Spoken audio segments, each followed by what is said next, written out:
Welcome, weary wanderer, to the mystical realm of Amphibia, a world where ancient magic flows through emerald valleys and three moons cast their gentle light upon lands both wondrous and wild. Tonight, we'll journey through the complete chronicles of this enchanted dimension, from the primordial origins of the Calamity Box to the final moments when three worlds found harmony at last. This is a tale of friendship transcending dimensions, of power and responsibility, of growing up in the most extraordinary circumstances imaginable. So settle in, let the sounds of distant marshlands lull you, and allow your mind to drift across the lily pads of legend. Close your eyes when you're ready, and let's begin this tranquil voyage through amphibian lore. In the time before memory became myth, and myth became whispered legend, when the very fabric of existence was still young and malleable to the touch of divine will, there existed forces that shaped reality itself with the patient care of gardeners tending cosmic flowers. These were not the crude manipulations of mortal magic, bound by physical law and limited by earthly understanding, but something far more profound and fundamental. The ability to reach between the spaces that separate one world from another and weave them together with threads of pure possibility. The dimension that would come to be known as Amphibia was born from such primordial craftsmanship, shaped by consciousnesses so ancient and vast that their names, if they ever possessed such mortal concepts as names, have been lost to the turning of ages beyond counting. They worked with materials that existed before matter,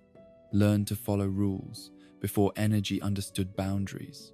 before time itself had settled into the steady rhythm that mortal minds find comprehensible. These cosmic architects understood something that later civilizations would struggle to grasp, that reality is not a single, monolithic structure, but rather a tapestry of infinite dimensions, each one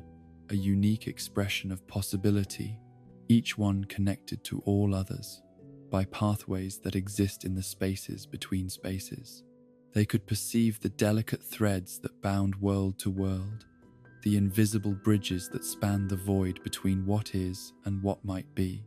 With hands that existed in more dimensions than mortal perception could encompass, they reached into the primal chaos of unformed potential and began to shape a realm that would serve as both sanctuary and crucible,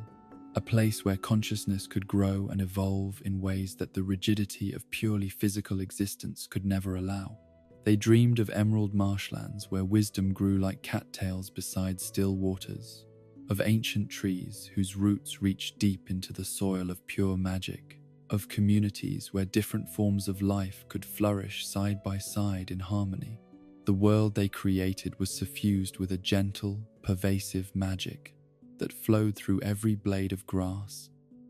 every drop of water, every breath of wind that stirred the surface of countless tranquil ponds. This was not the harsh, demanding sorcery that mortal practitioners would later struggle to master, but something as natural and essential as sunlight or rainfall, a force that nurtured rather than commanded, that invited participation rather than demanding submission. Yet even these ancient shapers, wise beyond mortal comprehension though they were, understood that their greatest creation would mean nothing without the capacity for growth, change, and connection to realms beyond its borders. A perfect world that existed in isolation would be nothing more than a beautiful prison, no matter how idyllic its landscapes or how harmonious its inhabitants. True paradise could only exist in relationship, in the dynamic exchange of ideas and experiences between different forms of consciousness exploring different possibilities of existence. And so, with the same careful attention they had devoted to shaping mountains and valleys, to breathing life into the first amphibian ancestors, to establishing the delicate balance of ecosystems that would sustain countless generations, these primordial architects began work on their most ambitious and dangerous creation, a mechanism that could bridge the vast distances between dimensions and allow for travel between worlds that existed in entirely separate planes of reality. The task required not just power, though the energies involved were beyond anything that mortal minds could hope to comprehend, but wisdom of the highest order. They had to create something that could function across multiple dimensions simultaneously, that could translate the fundamental laws of one reality into forms compatible with another, that could protect travelers from the dissolution that awaited unprotected consciousness, venturing into alien realms of existence. More challenging still, they had to build into their creation safeguards that would prevent its misuse while still allowing for the genuine connections and growth that were its true purpose. They had witnessed other experiments in interdimensional contact, had seen how the power to travel between worlds could corrupt even the most well-intentioned civilizations, turning exploration into conquest and wonder into exploitation. The solution they devised was elegant in its complexity, drawing upon principles that existed at the very foundation of reality itself. Rather than creating a single, monolithic device that concentrated all the power of dimensional travel in one artifact, they chose to divide that power among 3 separate gems, each one attuned to a different aspect of consciousness, each one requiring a different form of wisdom to unlock its full potential. The first gem they crafted glowed with the soft blue light of compassion and understanding, its crystalline structure resonating with the fundamental frequency of love itself. This was the heart, designed to respond not to selfish desire or personal ambition, but to genuine care for others, to the willingness to sacrifice one's own comfort for the well-being of friends and strangers alike. Only one who had learned to see beyond the narrow confines of the self could hope to awaken its power. The second gem burned with the fierce green fire of determination and strength, its faceted surface reflecting the indomitable will that drives consciousness to grow beyond its limitations. This was strength,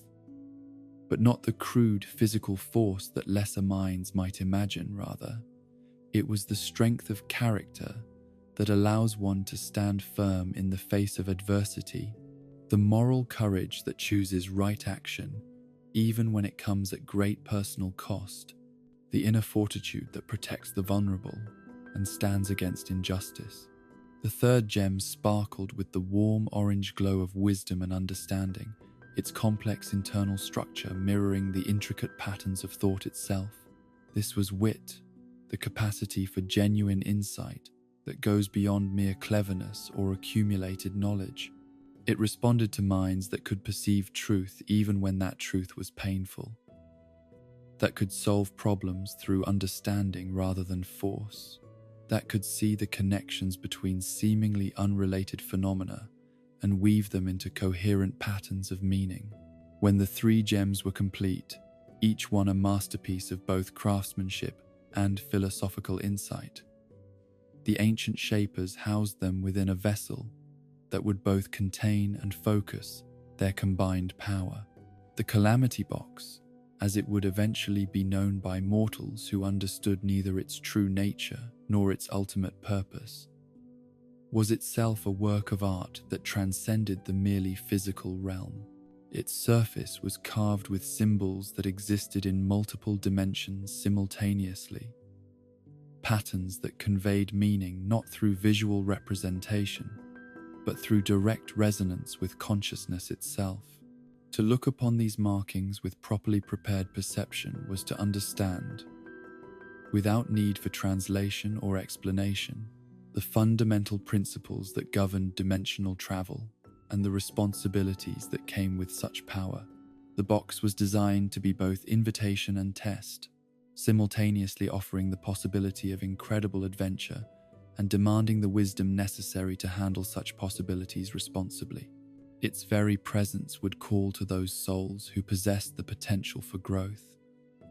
drawing them toward experiences that would challenge them to become more than they had ever imagined possible. Yet the ancient shapers, wise though they were, could not foresee every possible outcome of their creation. They built into the Calamity Box protections and limitations, safeguards designed to prevent catastrophic misuse, but they also understood that true growth could only come from genuine choice, and genuine choice required the possibility of making mistakes, even terrible ones. As the eons passed and the primordial architects withdrew to pursue other cosmic endeavors, their creation began its long journey through the dimensions, appearing in different worlds at different times, drawn by the mysterious forces that guide such artifacts toward moments and places where they are most needed. It would surface in civilizations on the verge of great discoveries, in cultures ready to expand beyond the boundaries of their known worlds, in the hands of individuals whose souls carried the potential for transformation. Some who found it used its power wisely, growing in wisdom and compassion as they explored the infinite diversity of existence. They established connections between worlds that enriched all involved, sharing knowledge and culture and love across the vast distances that separated one plane of reality from another. These were the successes, the fulfillments of the ancient Shapers' highest hopes for their creation. Others, however, were seduced by the incredible power at their disposal, using the box's abilities for conquest and exploitation rather than connection and growth. They would attempt to impose their will upon other dimensions, to extract resources or establish dominance, rather than seeking mutual understanding and benefit.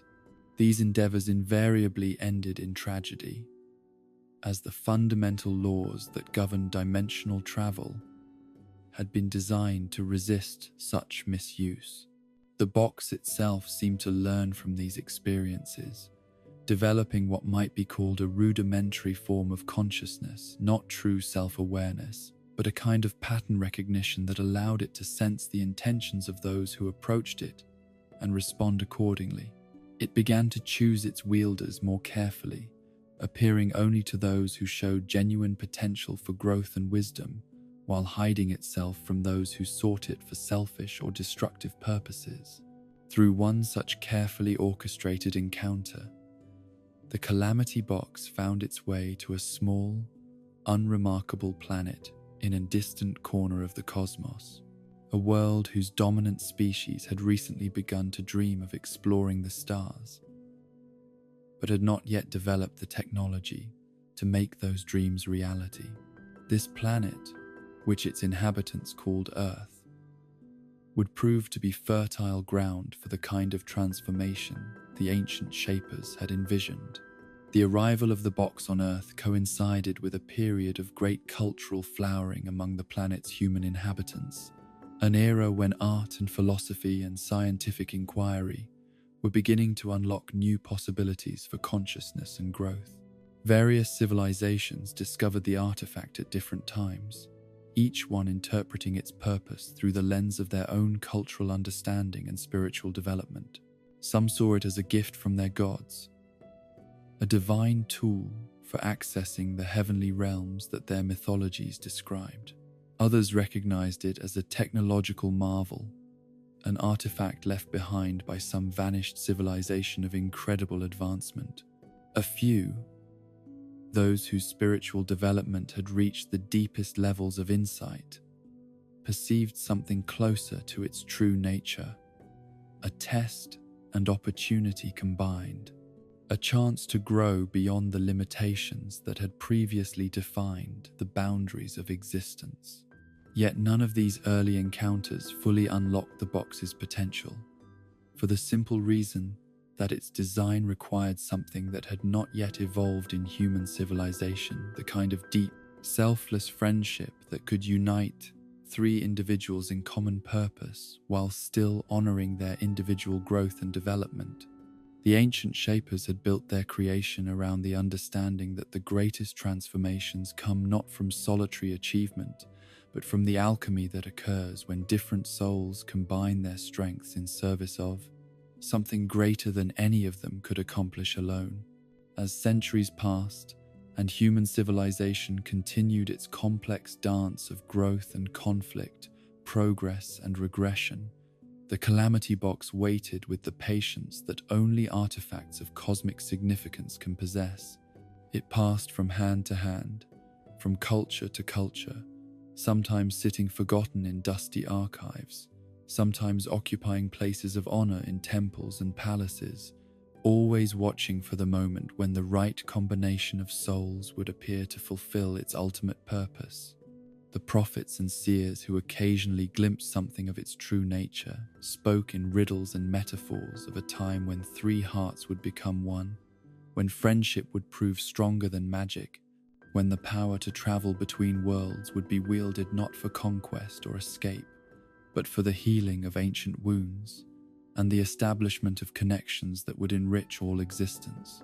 These visions were recorded in scattered texts and oral traditions, preserved by those who understood that some knowledge is too important to be lost, even when its meaning remains obscured by the mists of an uncertain future.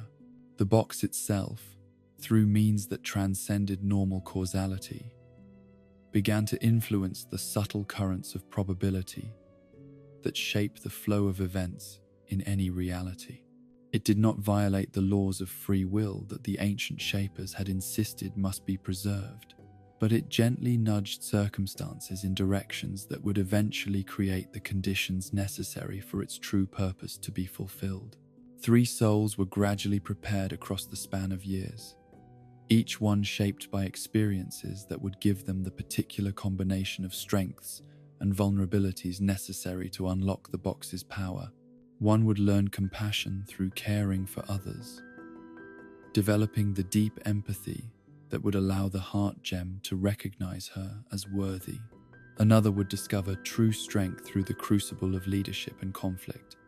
understanding that real power serves others rather than dominating them. The third would develop the kind of wisdom that comes from balancing intellect with humility,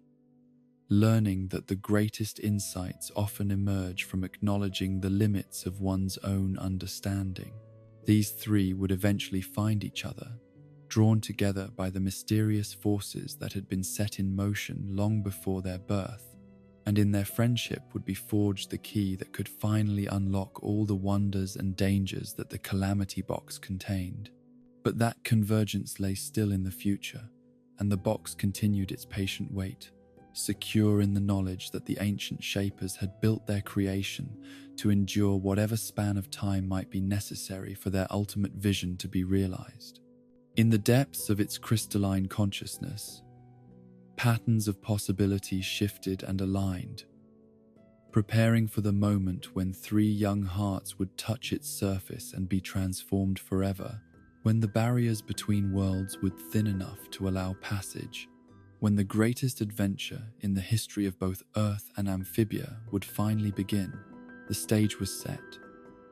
The players were slowly moving into position, and the cosmic forces that had been building for millennia were approaching their moment of perfect convergence. The Calamity Box waited, as it had always waited, ready to fulfill the purpose for which it had been created in the dawn of time itself, to serve as a bridge not just between dimensions, but between the souls brave enough to cross it, transforming them in ways that would echo through the ages and reshape the very nature of existence across multiple planes of reality. Beyond the shimmering veils that separate one dimension from another, in realms where the very air sparkles with possibilities that earthbound minds can scarcely imagine, there exists a world of such profound beauty and gentle wisdom that even the most gifted poets would struggle to capture its essence in mere words. This is Amphibia, a dimension where magic flows as naturally as water through ancient creek beds, where three moons cast their silver light across landscapes that seem painted by the hands of benevolent gods, and where the very concept of harmony has been given physical form in the rolling hills and tranquil marshlands that stretch beyond every horizon. The geography of Amphibia unfolds like a living tapestry, woven from dreams of pastoral perfection, each region distinct yet seamlessly connected to its neighbors by the invisible threads of shared history and mutual dependence. In the western reaches of this enchanted realm lies Wartwood Swamp, a vast expanse of wetlands where emerald waters reflect the sky like mirrors crafted from liquid jade, and where towering cypress trees draped in curtains of hanging moss create natural cathedrals that inspire reverence in all who pass beneath their ancient boughs. Wartwood itself represents the beating heart of rural amphibian life, a community where the pace of existence moves with the gentle rhythm of seasons and tides, rather than the frantic urgency that characterizes so many civilizations. Here, wooden houses built on stilts rise from the marsh like peaceful islands, their warm yellow lights flickering in windows that have welcomed countless generations of families home from their daily labors.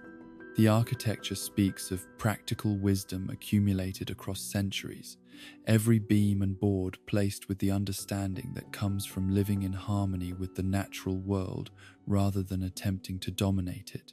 The town square serves as the social center of this aquatic paradise, where a great market tree spreads its massive canopy over stalls, selling everything from the finest bogberries to hand-carved trinkets that capture the whimsical spirit of swamp life. On market days, the square fills with the cheerful chatter of neighbors catching up on the latest news, children playing games that their grandparents had enjoyed in their youth, and merchants hawking their wares with the easy confidence of those who know they are among friends rather than mere customers. The Plantar family farm stands as a testament to the agricultural traditions that form the foundation of Wartwood's prosperity, its fields of vegetables rising from the rich marsh soil, like green promises of sustenance and stability. Here, generations of knowledge about crop rotation, soil management, and the delicate art of coaxing abundance from wetland earth have been passed down from parent to child, creating a legacy of stewardship that honors both the land and those who depend upon its generosity. The farmhouse itself, with its creaking floorboards that sing the history of countless family gatherings, its kitchen where the aroma of home-cooked meals has lingered for decades, and its front porch where evening conversations stretch long into the peaceful nights, embodies everything that makes Wartwood special. It is a place where tradition and innovation dance together in perfect balance, where old wisdom guides new growth, and where the bonds of family extend naturally to encompass the entire community. Yet Wartwood is merely one jewel in the crown of amphibian civilization, and to truly understand this remarkable dimension, one must journey beyond the comfortable boundaries of swamp life to explore the more dramatic landscapes that shape the character of its other peoples. To the north and east, the terrain rises into rocky highlands, where ancient towers pierce the sky like stone fingers reaching toward the heavens, and where a very different form of amphibian society has taken root. These are the domains of the toads, those massive, powerful beings whose physical strength and military traditions have made them the natural guardians and enforcers of amphibian civilization.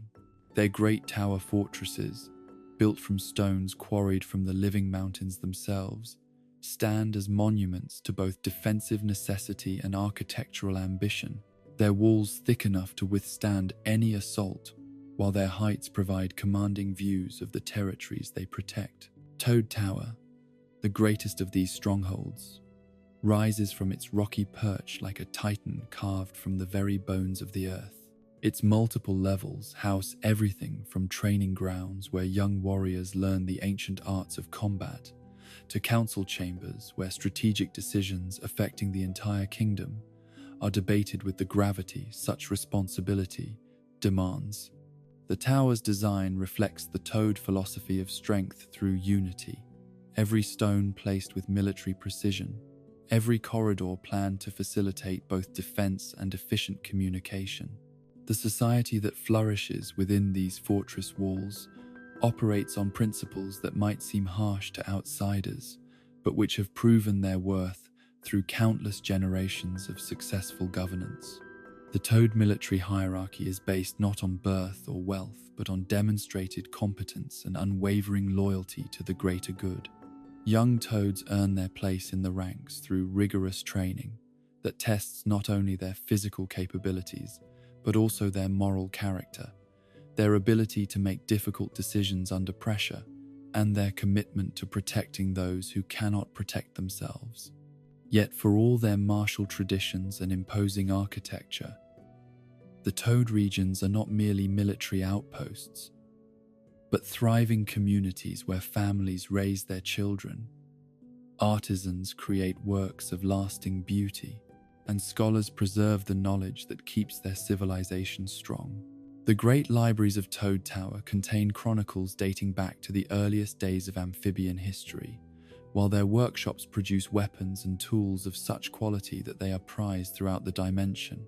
The relationship between the Toad territories and the more peaceful frog communities like Wartwood is one of mutual respect and complementary strengths. The frogs provide food, crafts, and the kind of cultural richness that can only flourish in times of peace, while the Toads offer protection, organization, and the strength necessary to maintain order in a world where not all threats come from within. This symbiosis has endured for countless generations, creating a stable foundation upon which the entire dimension's prosperity depends.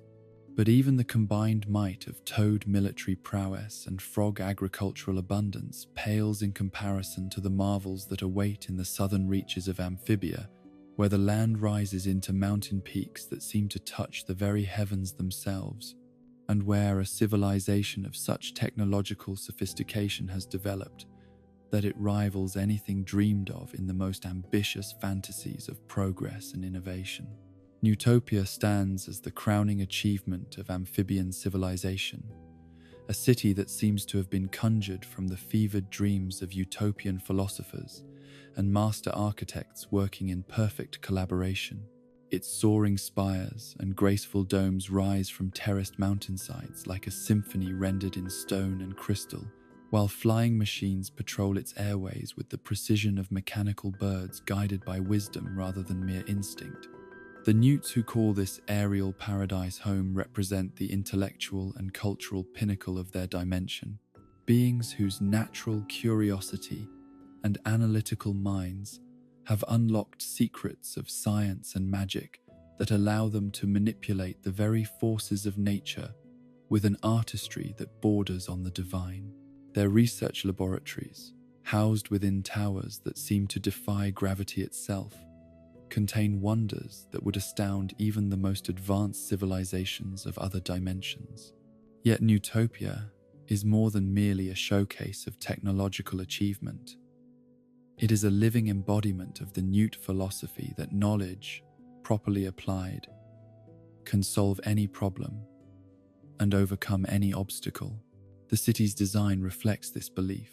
with public libraries that rival the greatest repositories of learning in any dimension, schools where children from all social backgrounds can access education that would be reserved for the elite in lesser societies, and research institutes where the brightest minds work together to expand the boundaries of understanding. At the heart of this magnificent city stands the Royal Castle, a structure so grand and beautiful that poets have spent lifetimes attempting to capture its essence in verse. Built from stones that seem to glow with their own inner light, adorned with spires that catch and reflect the rays of Amphibia's 3 moons in patterns of breathtaking beauty.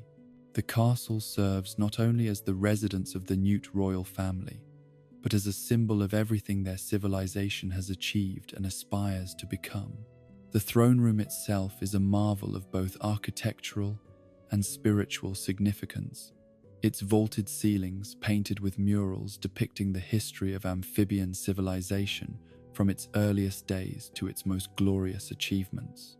Here, beneath windows that filter the light of 3 moons into rainbow patterns that dance across ancient tapestries, the rulers of Newtopia hold court and make the decisions that shape the destiny of their entire dimension. Yet, for all its grandeur and sophistication, Newtopia remains intimately connected to the simpler communities that form the foundation of amphibian society. The city's markets bustle with goods from every corner of the dimension,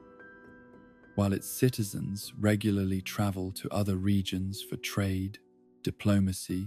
and the simple pleasure of experiencing the diverse cultures that make their world so rich and vibrant. This interconnectedness is not merely a matter of economic necessity, but reflects a deeper truth about amphibian civilization that, despite their differences in temperament, lifestyle, and cultural emphasis, the three great species of this dimension understand themselves to be part of a single, magnificent whole. The frogs with their emphasis on community and harmony, the toads with their dedication to strength and protection, and the newts with their pursuit of knowledge and progress, each contribute essential elements to a society that is stronger and more beautiful than any of them could create alone. The natural magic that permeates every aspect of amphibian life serves as both the foundation and the binding force that makes this harmony possible. Unlike the crude sorceries that lesser civilizations struggle to master, amphibian magic flows as naturally as breathing, expressing itself in ways both subtle and profound throughout their daily existence. Plants grow larger and more abundant than should be possible, according to the laws of purely physical agriculture, while the very air seems to sparkle with possibilities that inspire creativity and wonder in all who breathe it. This pervasive magical presence is perhaps most evident in the sacred locations that dot the landscape like jewels set in a crown of natural beauty. The first temple, that ancient monument to powers and purposes that predate even the oldest historical records,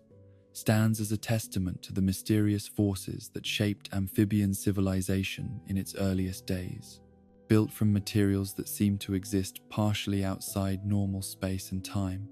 decorated with symbols that convey meaning through direct spiritual contact rather than mere visual representation, the temple serves as a reminder that there are depths to existence that even the most advanced civilizations have barely begun to explore. Other sacred sites throughout the dimension tell similar stories of connection to forces that transcend normal understanding. Ancient groves where the trees themselves seem to whisper secrets of wisdom accumulated across millennia, hidden springs whose waters carry healing properties that no amount of scientific analysis has been able to fully explain, and mountain peaks where the barriers between dimensions grow thin enough that sensitive souls can sometimes glimpse other worlds entirely. These mystical locations are not merely tourist curiosities, but active centers of spiritual and cultural life for all three amphibian species. Pilgrims regularly journey from the most distant corners of the dimension to seek guidance, healing, or simply the profound peace that comes from direct contact with the divine mysteries that shaped their world. The temples are tended by orders of monks and priestesses drawn from all three species, their diverse perspectives combining to create a spiritual tradition that is both unified and wonderfully complex. The core itself represents perhaps the greatest mystery in all of amphibian civilization, an ancient technological marvel that exists at the intersection of science and magic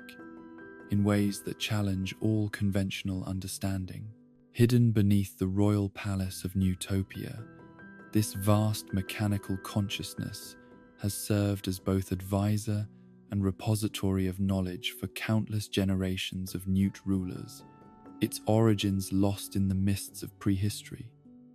but its influence evident in every aspect of their advanced civilization.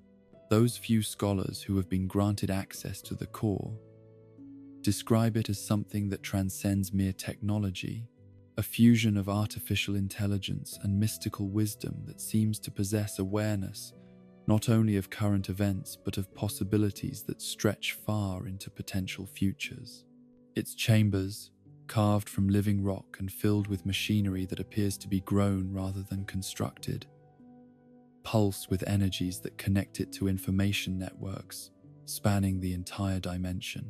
The relationship between the core and the royal family of Newtopia is one of mutual dependence and shared responsibility, a partnership that has endured for so many generations that the exact terms of their original agreement have been forgotten by all, save the most ancient records.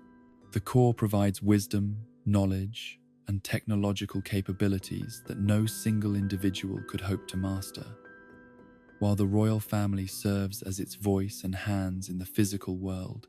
implementing its guidance through the complex mechanisms of government and diplomacy. King Andreas himself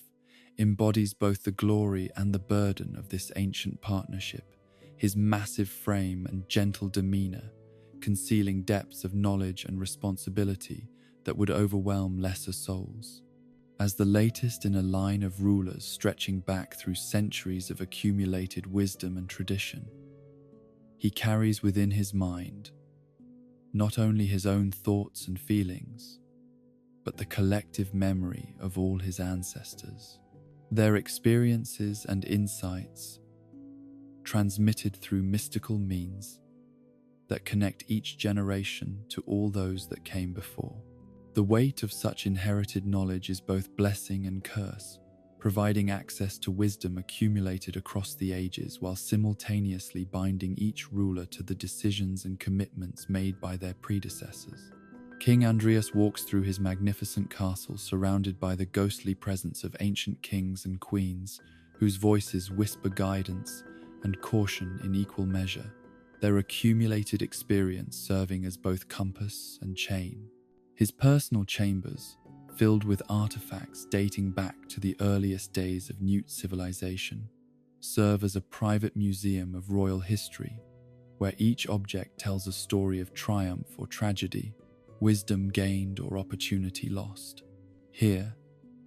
in the quiet hours between the demands of rulership, he contemplates the mysteries of existence and the terrible responsibilities that come with power great enough to shape the destiny of entire worlds. The cultural traditions that bind amphibian society together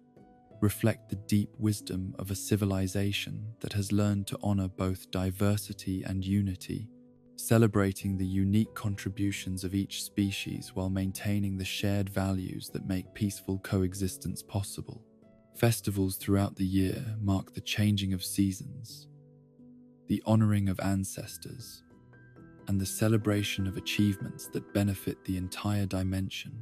drawing participants from every corner of their world. The Festival of the Three Moons, held when all three of Amphibia's celestial companions appear full in the night sky, represents perhaps the most important of these celebrations. For 3 days and nights, the normal boundaries between communities dissolve as frogs, toads, and newts gather together in massive celebrations that combine the best elements of each culture. Frog musicians provide melodies that inspire toad warriors to demonstrate their skills in friendly competitions, while newt inventors display their latest creations to audiences who appreciate both their practical utility and their artistic beauty. During these festival periods, marriages are celebrated between individuals from different species. Trade agreements are negotiated that will govern commerce for the coming year, and cultural exchanges occur that keep the various communities connected despite the distances that separate their daily lives. Young amphibians use these gatherings as opportunities to learn about traditions other than their own, while elders share stories and wisdom that help preserve the collective memory of their civilization. The rhythm of life in Amphibia follows patterns that honor both the natural cycles of their world and the social needs of their complex civilization. Agricultural communities like Wartwood plan their activities around planting and harvest seasons, their festivals and celebrations, timed to coincide with the moments when their labor bears fruit and abundance flows through their markets. Military communities follow different rhythms based on training cycles, and the strategic requirements of maintaining peace across their vast territories. Academic communities in places like Newtopia operate according to research cycles and educational schedules that maximize learning opportunities while allowing for the deep contemplation that true wisdom requires. Their festivals celebrate intellectual achievements, the completion of major research projects, and the graduation of students who have mastered disciplines that will serve their entire civilization. Yet, despite these different approaches to organizing time and activities, all amphibian communities share certain fundamental values that create underlying harmony beneath their surface diversity: respect for elders and their accumulated wisdom, care for the young and their need for guidance and protection,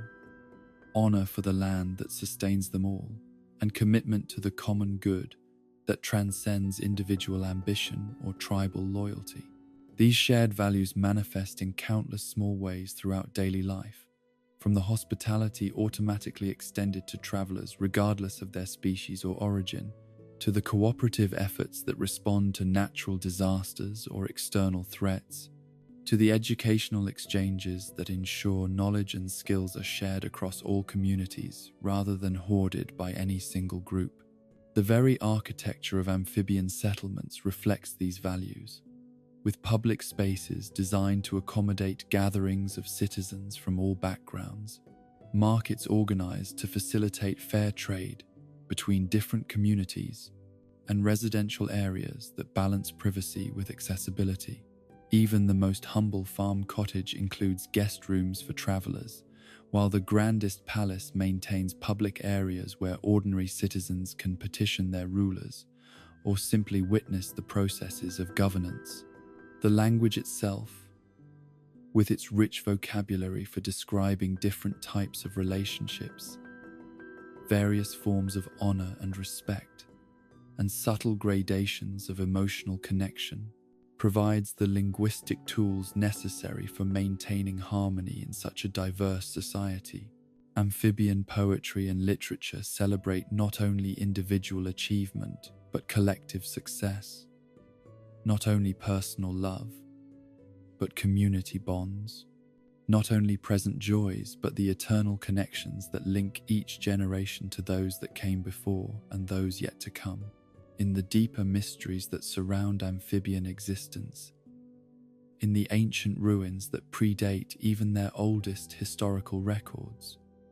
in the prophetic dreams that sometimes visit their wisest sages, there are hints of connections to forces and purposes that extend far beyond their single dimension. These glimpses suggest that their world serves not merely as home to its current inhabitants, but as part of some greater cosmic plan, a vital link in chains of cause and effect that span multiple realities and touch the lives of beings they have never imagined. Yet such cosmic mysteries, fascinating though they may be to scholars and mystics, remain secondary to the immediate reality of life in a world where magic and wisdom, strength and compassion, knowledge and intuition combine to create a civilization that represents one of the finest achievements of conscious evolution. Here, in the emerald valleys and crystal cities of Amphibia,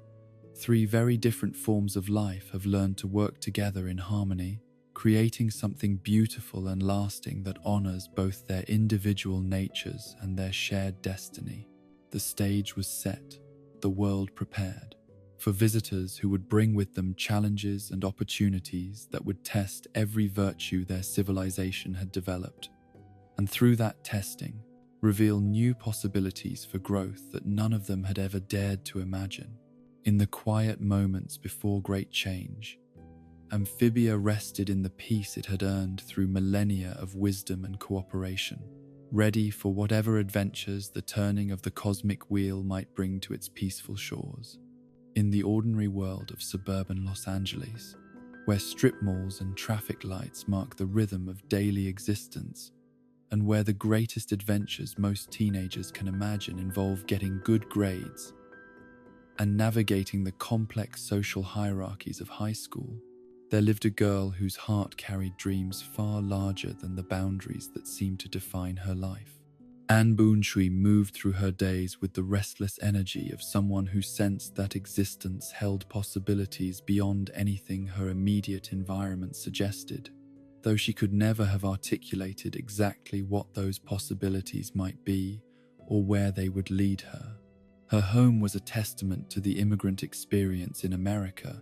where Thai traditions and customs created warm islands of cultural richness within the broader ocean of American suburban life.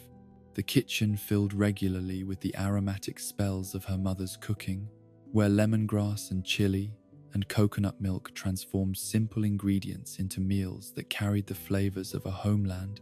Anne had visited, but never truly known as home. Her parents, hard-working owners of a small restaurant that served as both livelihood and cultural embassy, had built their American dream one satisfied customer at a time. Their gentle persistence and unwavering dedication, creating stability and opportunity for their daughter. Yet Anne herself felt caught between worlds in ways that went deeper than the typical second-generation immigrant experience. She loved her parents deeply and respected the sacrifices they had made to build their new life in America, but she also yearned for adventures and experiences that seemed impossible within the safe, predictable boundaries of the life they had created for her. The restaurant, with its familiar routines and established rhythms, represented security and belonging, but it also felt like a limitation on possibilities that she couldn't even properly name. Her friendship with Sasha Waybright and Marcy Wu provided both solace and complication to this internal tension. The three girls had found each other in the way that kindred spirits often do, drawn together by complementary personalities and shared dreams that felt larger than anything their individual lives contained. Sasha's natural leadership and fierce loyalty offered Anne a sense of direction and purpose, while Marcy's brilliant mind and encyclopedic knowledge of fantasy worlds provided escape routes into realms where anything seemed possible. Yet beneath the surface harmony of their friendship lay currents of need and dependence that none of them fully understood. Anne found herself constantly torn between Sasha's confident assertions about what they should do and where they should go, and her own inner voice that sometimes whispered different suggestions. She admired Sasha's certainty and envied her ability to make decisions without apparent doubt or hesitation, but she also occasionally felt overwhelmed by the intensity of her friend's personality and the way that Sasha's preferences always seemed to become the group's plans. With Marcy, Anne experienced a different kind of tension, born not from domination but from escape. When Marcy retreated into her fantasy novels and elaborate role-playing games, Anne felt both drawn to follow her into those imaginary realms and frustrated by the way that fictional adventures seemed to matter more to her friend than the real experiences they could be sharing together. She loved Marcy's creativity and intelligence, but she also worried that her brilliant friend was using fantasy as a way to avoid engaging with the challenges and opportunities of actual existence. The dynamics between the three girls had evolved over years of shared experiences, creating patterns of interaction that felt as natural and inevitable as breathing, yet which also carried within them the seeds of future conflict. Anne had gradually assumed the role of mediator and peacekeeper, the one who smoothed over disagreements between Sasha's forceful certainty and Marcy's dreamy abstraction, the one who found ways to accommodate everyone's needs, while often neglecting to examine her own. This role had taught her valuable skills in diplomacy and empathy, abilities that would serve her well in circumstances she could never have imagined. But it had also created a habit of self-sacrifice that prevented her from developing the kind of strong, personal identity that comes from making difficult choices and standing by them, regardless of their popularity. She was everyone's friend, but sometimes felt like no one's true companion, loved by many but understood by few. The day that would change everything began like countless others,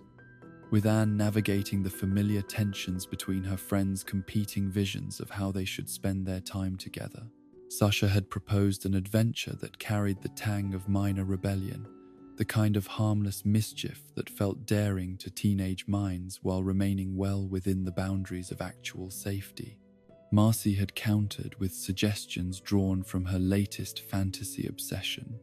elaborate scenarios that would allow them to pretend they were heroes in some epic quest rather than ordinary girls in an ordinary suburb. Anne found herself, as usual, caught between these alternatives, trying to find some compromise that would satisfy both her friends while also honoring her own half-formed desires for something genuinely meaningful and transformative. The solution, when it finally appeared, seemed to emerge from nowhere and everywhere at once, as if the universe itself had been waiting for just the right moment to reveal possibilities that had always existed, but had never before been accessible to their limited perspective.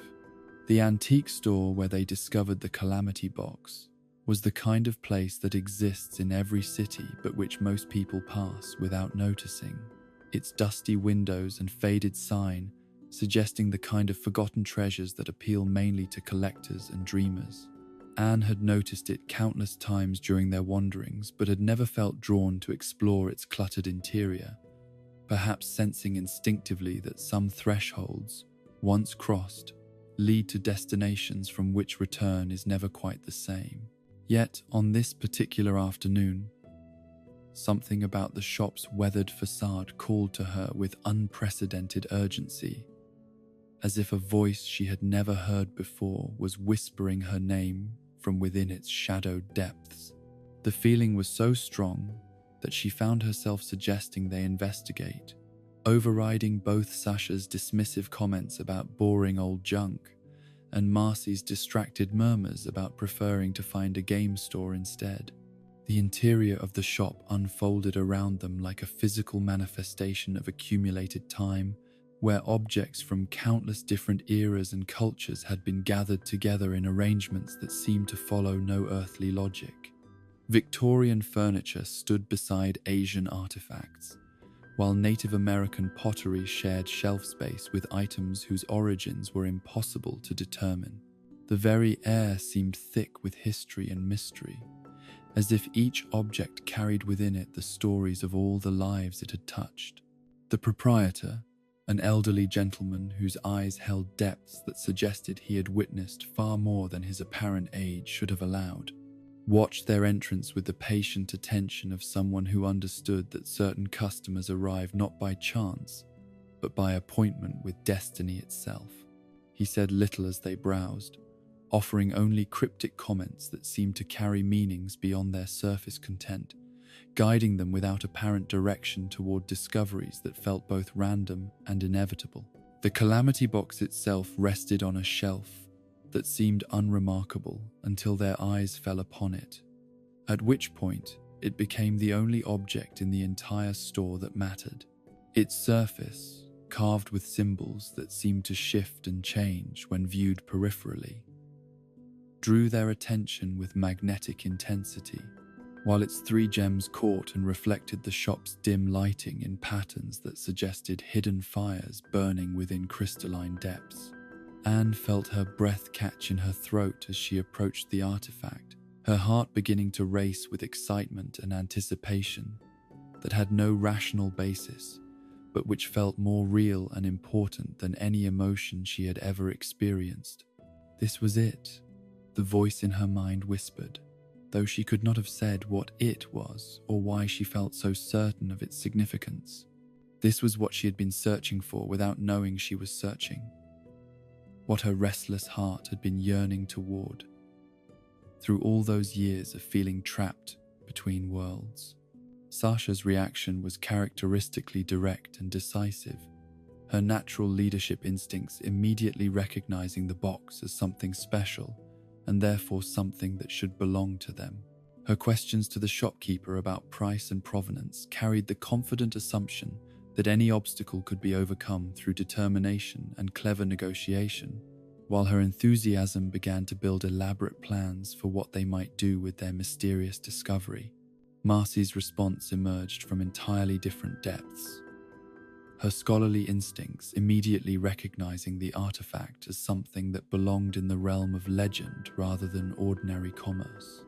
Her wide eyes and whispered exclamations revealed a mind that was rapidly connecting the box's appearance to countless stories and myths she had absorbed through years of voracious reading.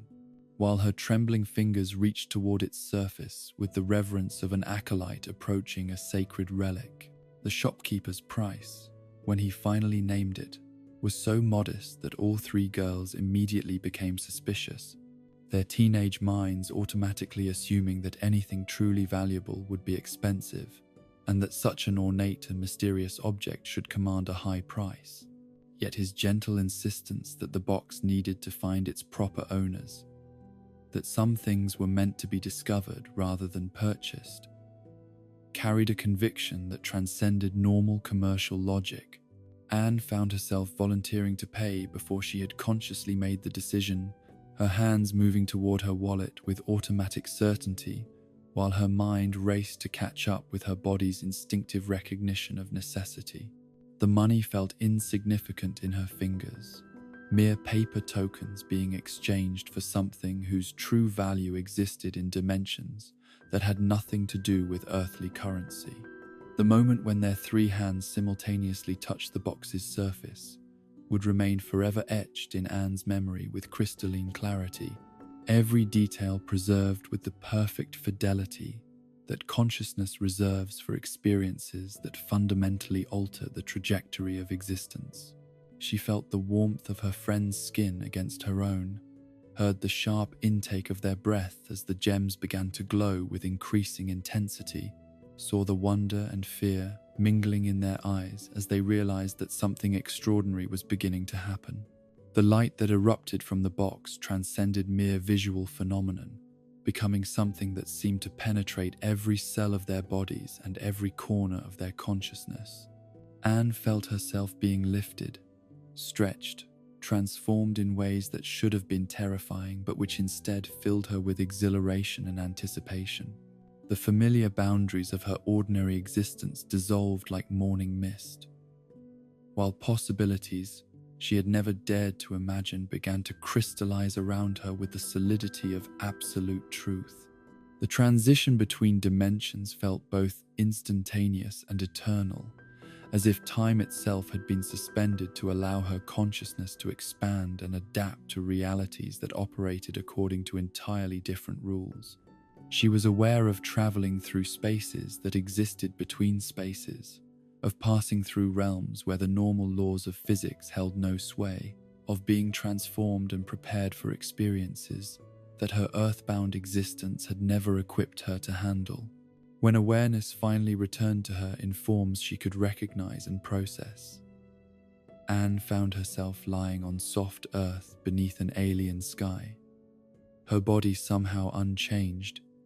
yet fundamentally different, as if every atom had been taken apart and reassembled according to blueprints that honored both her essential nature and the requirements of her new environment. The air she breathed carried scents of flowers and growing things that were familiar enough to be comforting, yet strange enough to confirm that she was no longer in any world she had ever known. The landscape that gradually revealed itself as her vision cleared and her mind began to function normally was so beautiful that it seemed to have been painted by artists whose aesthetic sense transcended earthly limitations. Rolling hills covered in emerald grass stretched toward distant mountains that caught and reflected the light of three moons hanging in a twilight sky, while gentle breezes carried the music of water flowing through hidden streams and the distant songs of creatures whose voices harmonized in patterns that suggested intelligence and culture rather than mere animal instinct. Yet beauty alone could not have prepared her for the shock of discovery that awaited when her eyes finally focused on the figure approaching through the tall grass with expressions of curiosity and concern. The young frog who introduced himself as Sprig Plantar possessed a combination of innocence and wisdom that immediately reminded Anne of the children she had known, who grew up too quickly due to circumstances beyond their control, yet his cheerful demeanor and obvious kindness suggested a resilience that had not been broken by whatever hardships he might have endured. His grandfather, Hop Pop, approached with the careful dignity of someone who had learned to balance suspicion with hospitality, his weathered features telling stories of years spent caring for others while his sharp eyes assessed Anne's potential as both threat and opportunity. The baby tadpole, Polly, radiated the fearless curiosity that characterizes the very young, her questions direct and unfiltered by social convention, her acceptance of Anne's strangeness immediate and complete. The realization that she was in a world populated by intelligent amphibians who spoke her language and exhibited complex social behaviors challenged every assumption Anne had ever made about the nature of reality itself. Yet the shock of displacement was gradually overwhelmed by a growing sense of rightness, as if some part of her had always known that she belonged in a place where magic was real and adventure was possible, where the boundaries between different forms of consciousness were fluid rather than absolute. The Plantar family's decision to take her in represented an act of generosity that went far beyond mere hospitality, encompassing risks and responsibilities that they accepted without hesitation or expectation of reward. Their humble farm, with its cozy rooms and warm hearth, became her sanctuary, and her school, the place where she would learn not only how to survive in this new world, but how to understand the cultural patterns and social expectations that governed amphibian civilization. Hop Pop's patient instruction in agricultural techniques and rural customs provided Anne with both practical skills and philosophical frameworks that helped her understand how intelligence and nature could work together in harmony, rather than conflict. His stories of local history and folklore filled in the cultural background she needed to navigate social situations with appropriate sensitivity, while his gentle corrections of her mistakes taught her to approach unfamiliar customs with humility rather than assumption. Sprig's friendship offered something entirely different but equally valuable, the kind of pure, uncomplicated affection that exists between souls who recognize each other as kindred spirits despite their obvious differences. His enthusiasm for exploration and adventure matched her own restless energy, while his intimate knowledge of local terrain and customs made him an ideal guide for someone learning to navigate an entirely new form of existence. Through shared expeditions into the swamp's hidden corners, Anne began to develop both the practical skills and the cultural knowledge that would allow her to function as more than just a curious visitor in amphibian society. She learned to recognize edible plants and dangerous creatures, to read the subtle signs that indicated changes in weather or season, to move through wetland environments with the confidence that comes from understanding rather than mere adaptation. More importantly, she began to understand the social rhythms and cultural values that made Wartwood function as a genuine community rather than merely a collection of individuals sharing the same geographic space. The way disputes were resolved through discussion and compromise rather than force, the manner in which resources were shared during times of scarcity, the automatic assumption that community well-being took precedence over individual advantage. All of these patterns represented approaches to social organization that challenged her assumptions about human nature and social possibility. Polly's fierce determination and unwavering honesty provided Anne with a different kind of education, showing her how strength and vulnerability could coexist in the same personality, how apparent helplessness could mask profound inner resources, how the youngest members of a community could sometimes possess the clearest vision of what really mattered. The tadpole's matter-of-fact acceptance of her own limitations, combined with absolute confidence in her eventual ability to overcome them, offered a model of self-acceptance that Anne had never encountered before. The gradual awakening of her connection to the blue gem hidden within the Calamity Box began as subtle changes that she initially attributed to the natural process of adaptation to her new environment. Increased physical strength and endurance seemed like reasonable responses to the demands of rural life, while her growing ability to sense the emotional states of those around her felt like a natural development of empathy and social awareness. Yet as weeks passed, and her integration into Wartwood life deepened, the changes became too dramatic to dismiss as mere adaptation. She found herself capable of physical feats that should have been impossible for someone of her size and training, while her intuitive understanding of others' needs and feelings developed to levels that bordered on telepathic awareness. The blue light that occasionally flickered around her hands during moments of intense emotion suggested forces at work that transcended normal human capability. The heart gem's influence manifested most clearly during moments of crisis, when members of the Wartwood community faced dangers or challenges that required more than ordinary human responses. Anne discovered that her deepest desire to protect and help others could somehow translate into actual power, that her emotional connections to her new friends and family could become conduits for energies that allowed her to accomplish things that should have been beyond her reach. Each use of this mysterious power left her both exhilarated and exhausted, filled with wonder at the possibilities it suggested, while also humbled by the responsibilities it implied. She began to understand that the blue gem had chosen her not because of any special worthiness she possessed, but because of her capacity for growth, her willingness to expand her definition of self, to include the well-being of others, her ability to find strength through connection rather than isolation. Her relationships within the Plantar household deepened and evolved as she gradually transformed from grateful guest to genuine family member, her presence changing the dynamics of their daily life in ways that enriched everyone involved.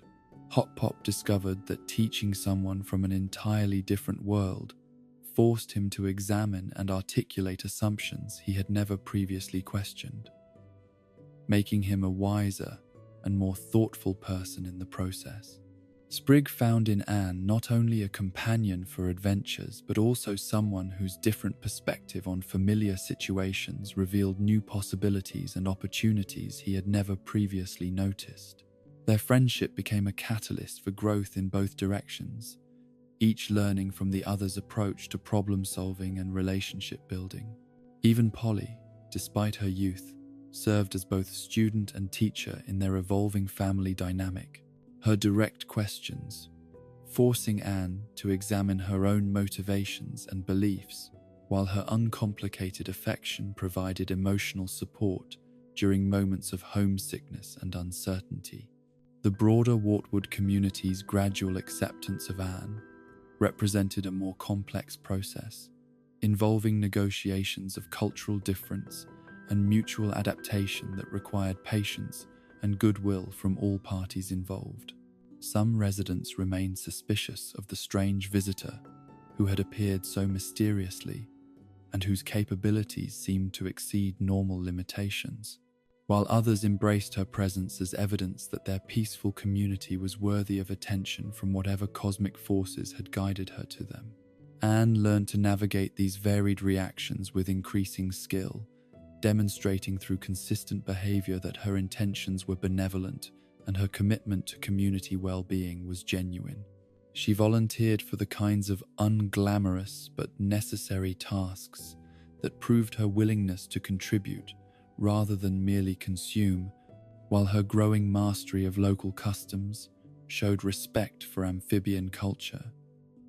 rather than assumption that human ways were naturally superior. The seasonal festivals and community celebrations that punctuated Wartwood's social calendar provided opportunities for Anne to demonstrate her integration, while also sharing aspects of her own cultural background that enriched the community's understanding of possibilities beyond their immediate experience. Her stories of Earth holidays and traditions fascinated listeners, while her participation in amphibian customs showed genuine appreciation for the wisdom embedded in practices that had evolved across generations. Through the rhythm of agricultural seasons and the cycles of planting, tending, and harvesting that governed rural life, Anne developed an appreciation for forms of patience and planning that were foreign to her suburban upbringing. She learned to think in terms of seasons and years rather than days and weeks, to understand how individual actions contributed to collective outcomes that might not be visible for months or even years. The physical labor required by farm life strengthened not only her body, but also her character, teaching her the satisfaction that comes from work that produces tangible results and contributes to the well-being of others. The calluses on her hands became badges of honor, proof that she could contribute meaningfully to the practical needs of daily survival, rather than merely adding to the community's burden. Her gradual mastery of amphibian language, customs, and social expectations paralleled her growing understanding of her own identity and capabilities. As she became more comfortable in her new environment, she also became more aware of aspects of her personality that had been suppressed or underdeveloped in her previous life. Leadership qualities that had been overshadowed by Sasha's dominant personality began to emerge, while creative problem-solving abilities that had been channeled mainly into academic success found new applications in practical challenges. The quiet moments of contemplation that rural life provided, working alone in the fields, sitting by the fire in the evening, walking through the peaceful swamp at dawn, allowed Anne to process not only the dramatic changes in her circumstances, but also the deeper transformations occurring within her own consciousness. She began to understand that the person she was becoming had always existed within her as potential, waiting for the right circumstances to fully manifest. Her dreams, when they came, often carried echoes of her previous life and reminders of the friends she had left behind, creating complex emotions of love and loss that sometimes overwhelmed her during vulnerable moments. Yet these periods of homesickness were balanced by growing appreciation for the gifts her new life offered: genuine family relationships based on mutual care rather than obligation, community belonging that honored both individual contributions and collective well-being, and daily experiences of wonder and beauty that her suburban existence had never provided. The Blue Gem's influence continued to grow stronger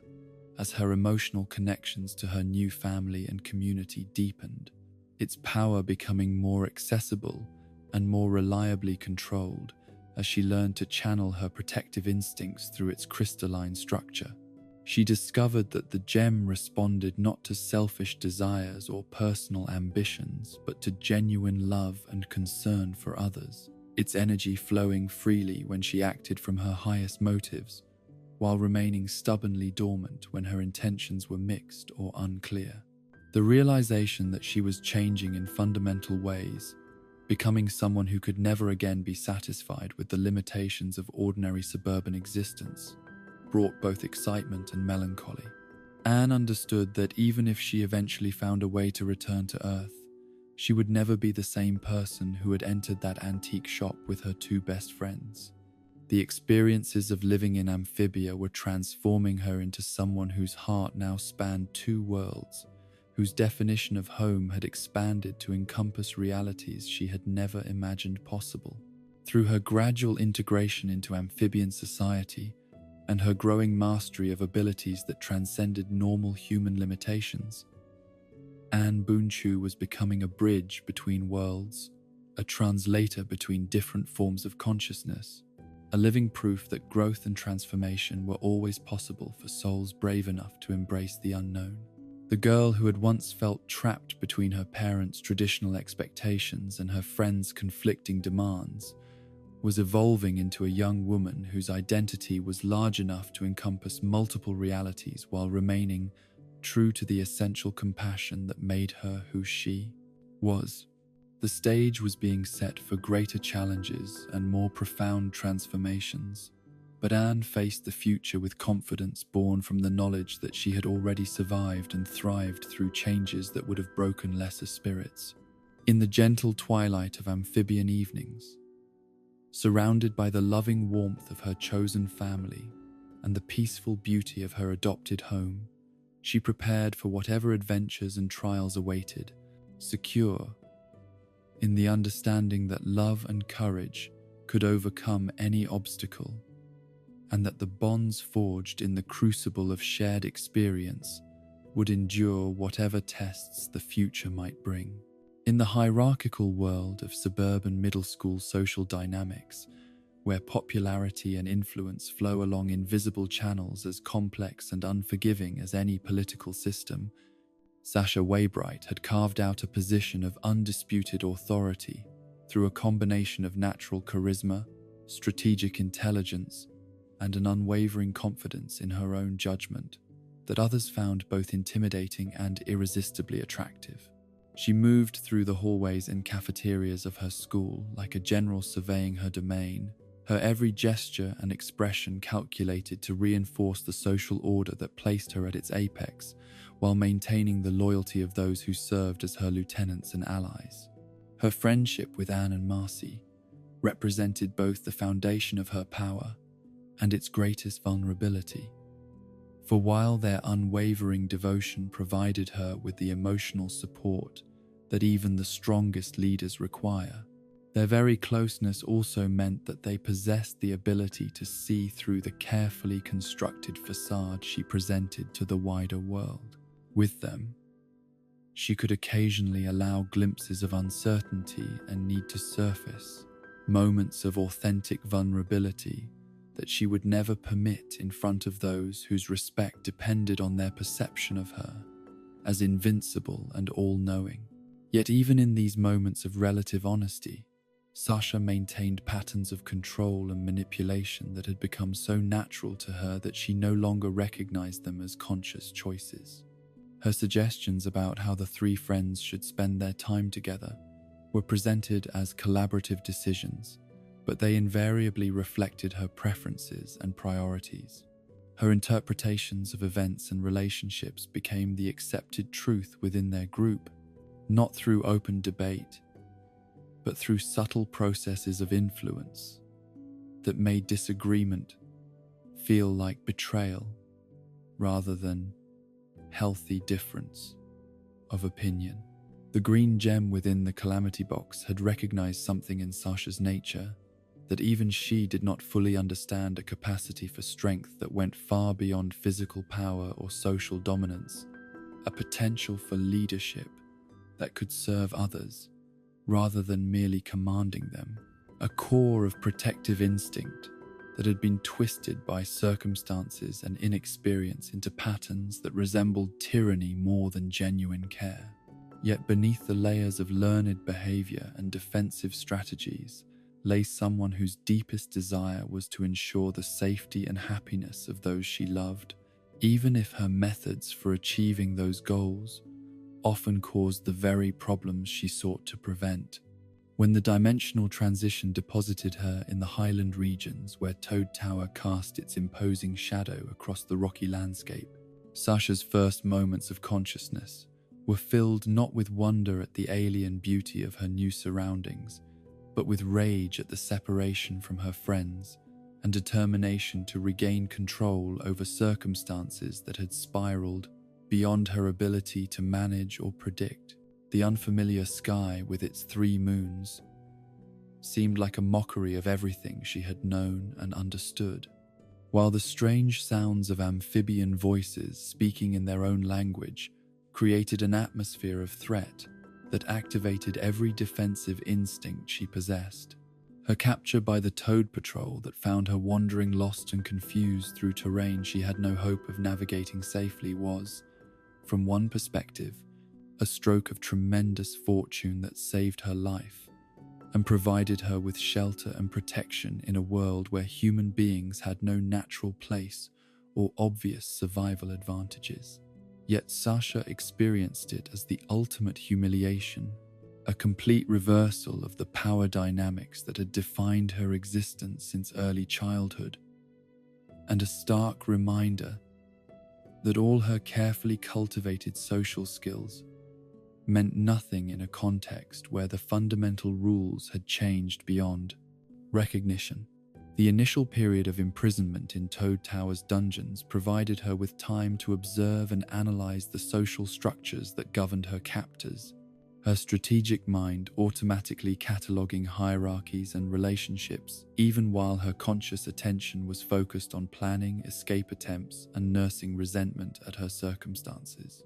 She noticed how orders flowed down through the ranks of the Toad military, how disputes were resolved through demonstrations of strength rather than negotiation, how loyalty was earned through competence and courage rather than manipulation or charm. Captain Grime, the massive Toad commander whose scarred exterior concealed depths of tactical brilliance and hard-won wisdom, initially regarded his human prisoner as nothing more than a curiosity, a strange creature to be studied and perhaps eventually ransomed back to whatever realm had produced her. Yet their early conversations revealed to his experienced eye someone whose natural instincts for leadership and strategy had been shaped by circumstances that had never provided appropriate outlets for those qualities to develop in healthy directions. The gradual transformation of Sasha's status from prisoner to ally represented one of the most complex and morally ambiguous relationships that either had ever experienced, built on mutual recognition of capability and shared frustration with leadership situations that required them to make impossible choices with insufficient information and inadequate resources. Grimes saw in Sasha someone whose tactical insights and natural command presence could strengthen his military effectiveness, while Sasha found in him a mentor whose approach to leadership emphasized responsibility and sacrifice rather than privilege and control. The Green Gem's influence began to manifest during the physical training sessions that were part of her integration into Toad military culture. Her natural athletic abilities, enhanced by mystical energies,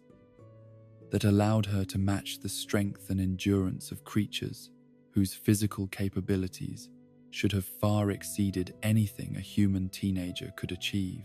The power flowed most freely when she fought to protect others or defend principles she genuinely believed in, while remaining frustratingly elusive during moments when her motivations were primarily selfish or ego-driven. Her rise through the ranks of Toad society was meteoric but not unearned, based on demonstrated competence in battle and tactical planning rather than mere political maneuvering. The Toad soldiers who initially regarded her with suspicion and amusement gradually came to respect her as someone whose courage under fire and concern for their welfare made her worthy of the authority she was granted. Her human perspective on problems that had always been approached in traditional ways provided fresh insights that often proved more effective than conventional solutions. Yet even as she earned genuine respect and affection from her military companions, Sasha remained haunted by the separation from Anne and Marcy that had been imposed upon her by forces beyond anyone's control. Her increasingly desperate attempts to locate and rescue her friends provided the emotional fuel that drove her to excel in her new environment, but they also prevented her from fully appreciating the relationships and opportunities that her current circumstances offered. The complex dynamics of Toad military hierarchy offered Sasha both the structure she needed to channel her leadership instincts effectively and the moral ambiguity that would eventually force her to confront the darker aspects of her own personality. The Toad approach to governance relied heavily on strength and intimidation to maintain order, methods that felt natural and familiar to someone whose social success had always depended on her ability to dominate others through force of personality and strategic manipulation. Captain Grimes' leadership style provided her with a model that was both appealing and troubling. demonstrating how effective leadership could emerge from genuine concern for subordinates, combined with willingness to make difficult decisions that served the greater good. Yet his methods also involved levels of violence and coercion that challenged Sasha's assumptions about the relationship between power and morality, forcing her to question whether the ends really did justify the means when the stakes were high enough. Her participation in Toad military campaigns against rebellious frog communities created internal conflicts that she was not yet mature enough to fully understand or resolve. The tactical challenges excited her strategic mind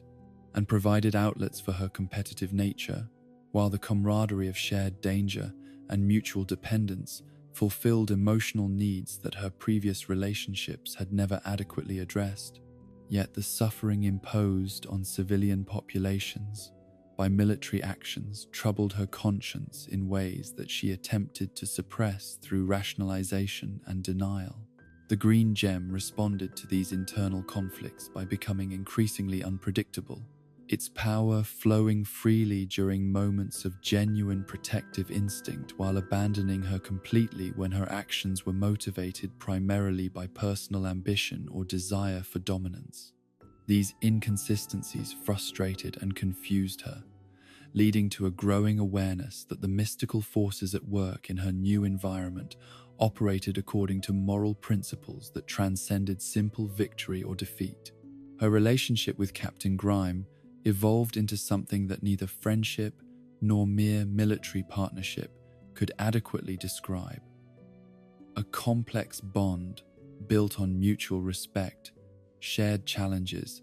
and complementary strengths that filled emotional voids in both their lives. Grime found in Sasha someone whose tactical insights and youthful energy revitalized his own approach to command, while Sasha discovered in him a father figure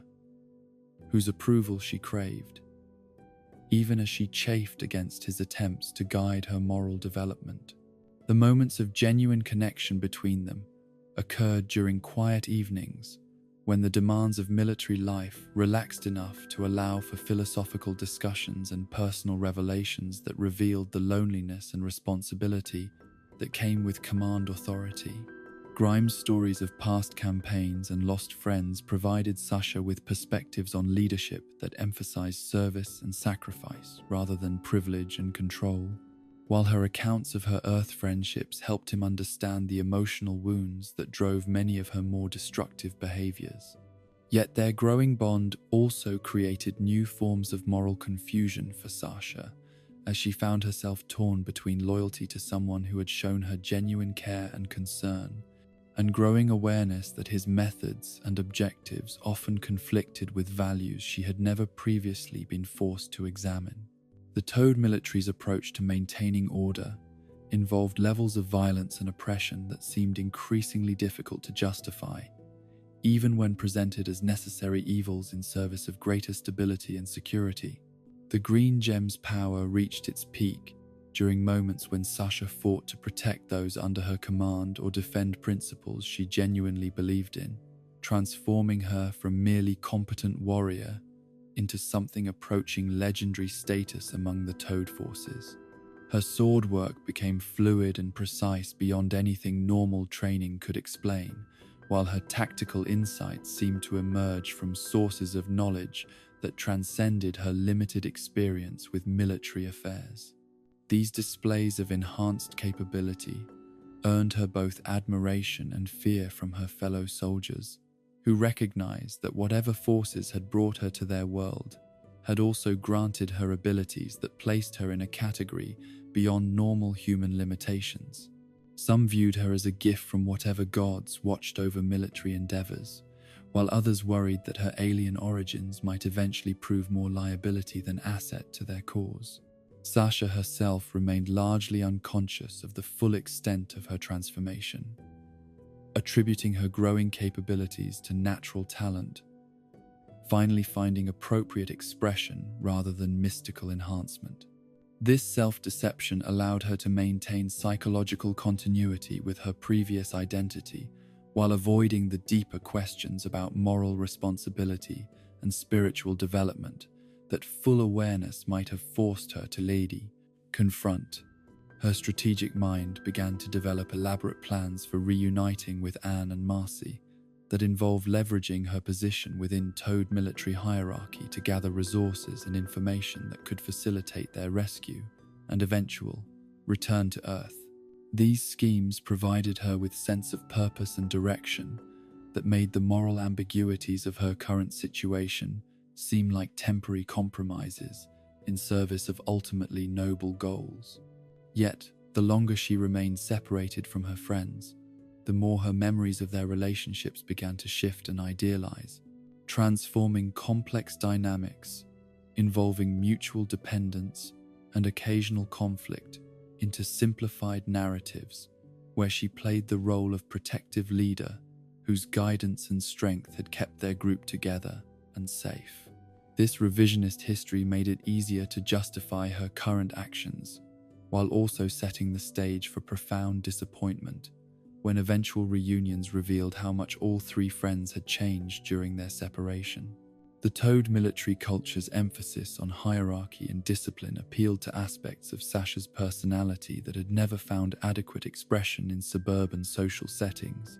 providing her with frameworks for leadership that seemed more honest and direct than the manipulation and social engineering that had characterized her previous approaches to influence.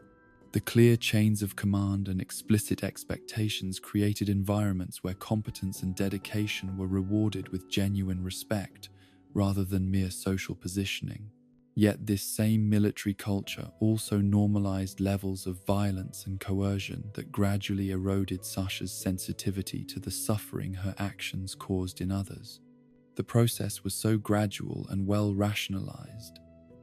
that she remained largely unconscious of how her moral compass was shifting, how her definitions of acceptable behavior were expanding to include methods she would have rejected without hesitation in her previous life. The green gem served as a subtle moral guide throughout this process, its power waning during moments when her actions diverged too far from the principles of genuine strength and protection it was designed to enhance. These fluctuations in her abilities created inconsistencies in her performance that she attributed to stress, fatigue, or tactical errors, rather than recognizing them as feedback from forces that operated according to ethical principles she had not yet learned to perceive clearly. Her growing reputation within Toad society brought both opportunities and temptations that tested her character in ways her previous experiences had never prepared her to handle. The deference and admiration she received from subordinates felt like validation of her natural superiority, while the strategic responsibilities she was granted provided outlets for ambitions that had always been frustrated by the limitations of teenage social hierarchies. The corruption of her moral judgment proceeded along pathways that felt like growth and empowerment,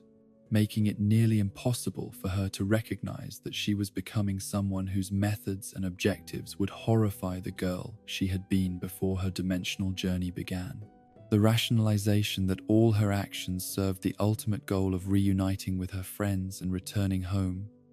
provided sufficient justification for compromises that accumulated into fundamental changes in her character and values. Captain Grime watched this transformation with the complex emotions of someone who genuinely cared about Sasha's well-being, while also benefiting from the tactical advantages her evolving capabilities provided to his military operations.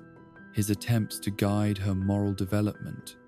were hampered by his own complicity in systems that required violence and domination to function effectively, creating contradictions that neither could fully acknowledge or resolve. The moments when Sasha's original personality broke through the military conditioning and strategic calculations were becoming increasingly rare and brief, usually triggered by memories of her friends or encounters with situations that reminded her of the vulnerability and need for protection she had once felt herself. During these flashes of authentic feeling, the green gem would respond with renewed power and clarity, providing her with glimpses of what she might become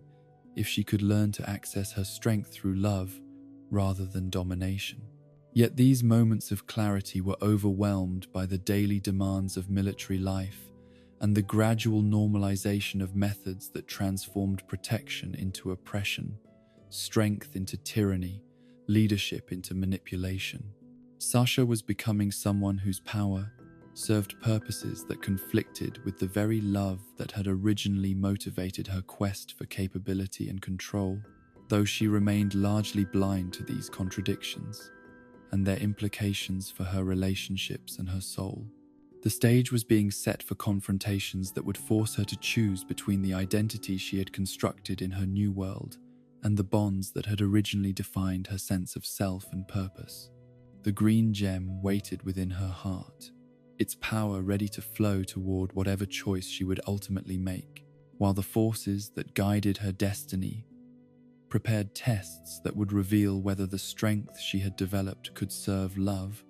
or would ultimately consume it in service of lesser and more destructive goals.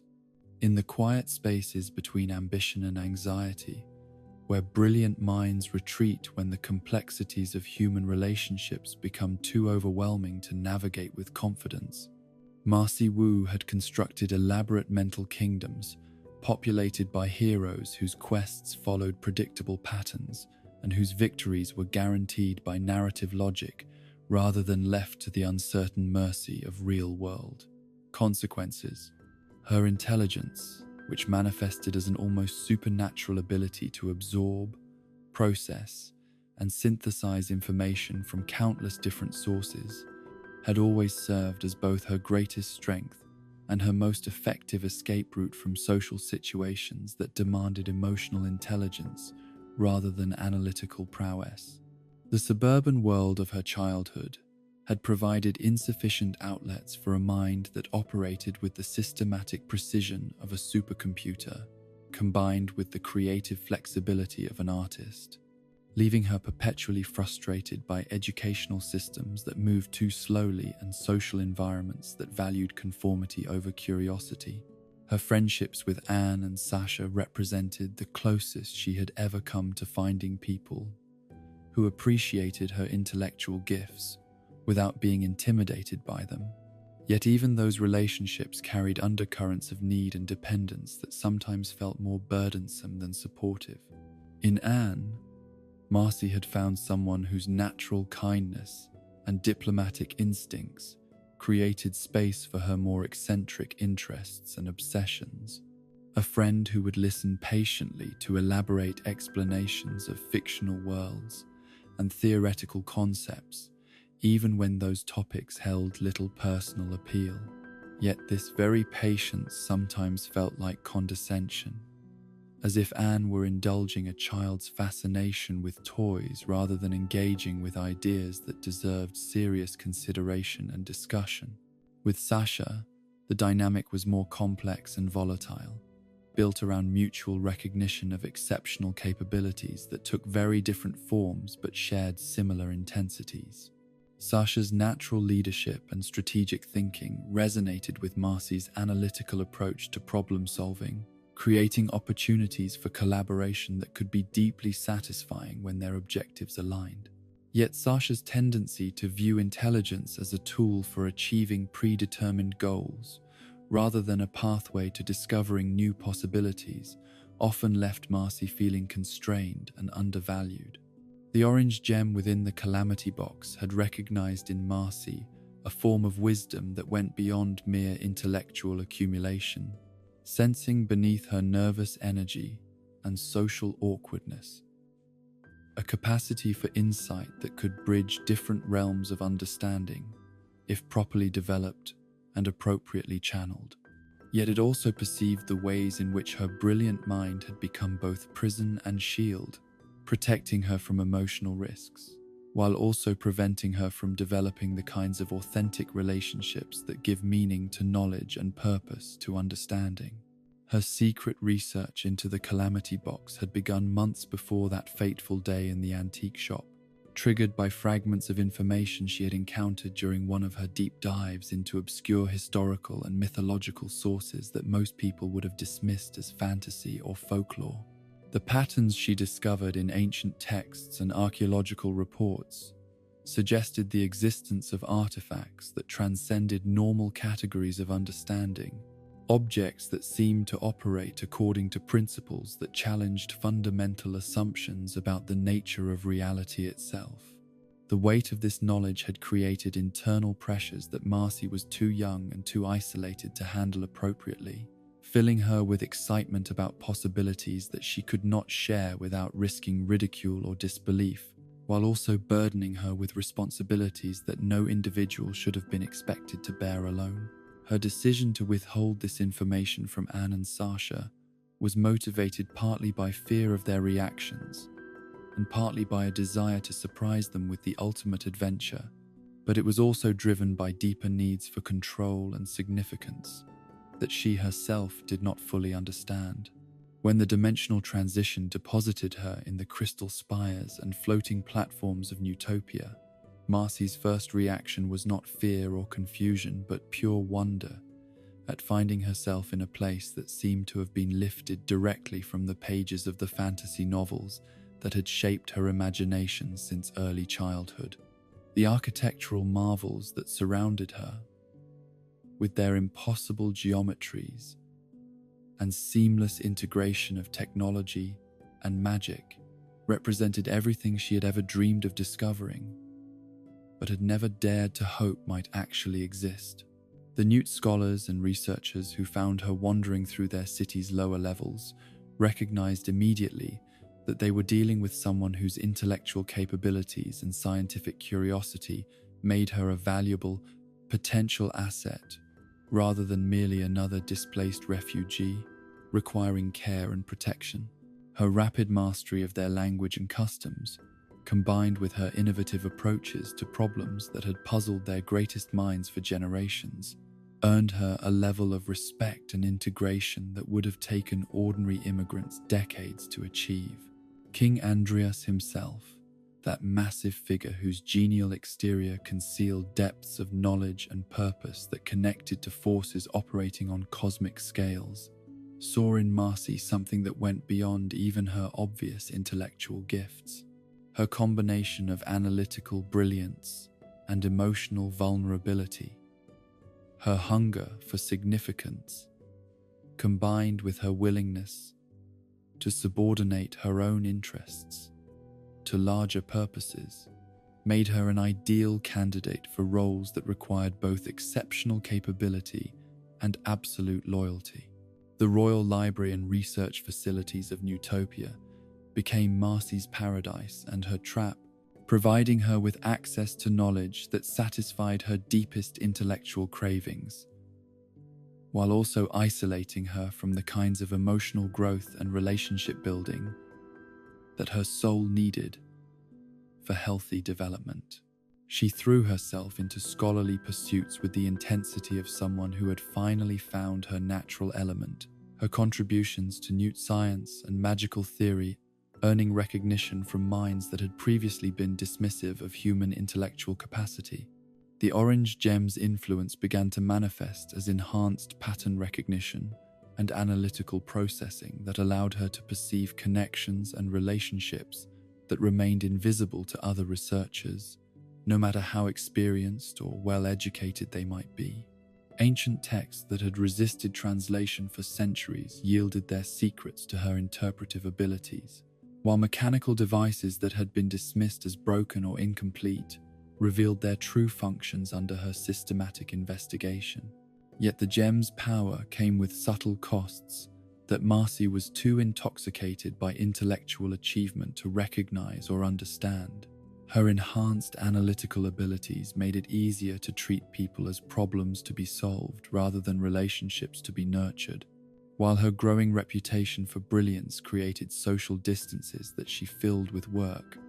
rather than attempting to bridge through emotional vulnerability and authentic connection. King Andreas cultivated their relationship with the patient skill of someone who understood that the greatest manipulation occurs when the subject believes they are making free choices in pursuit of their own goals. His encouragement of her research, his validation of her intellectual contributions, and his gradual revelation of increasingly significant projects created an intoxicating environment where Marcy felt valued and important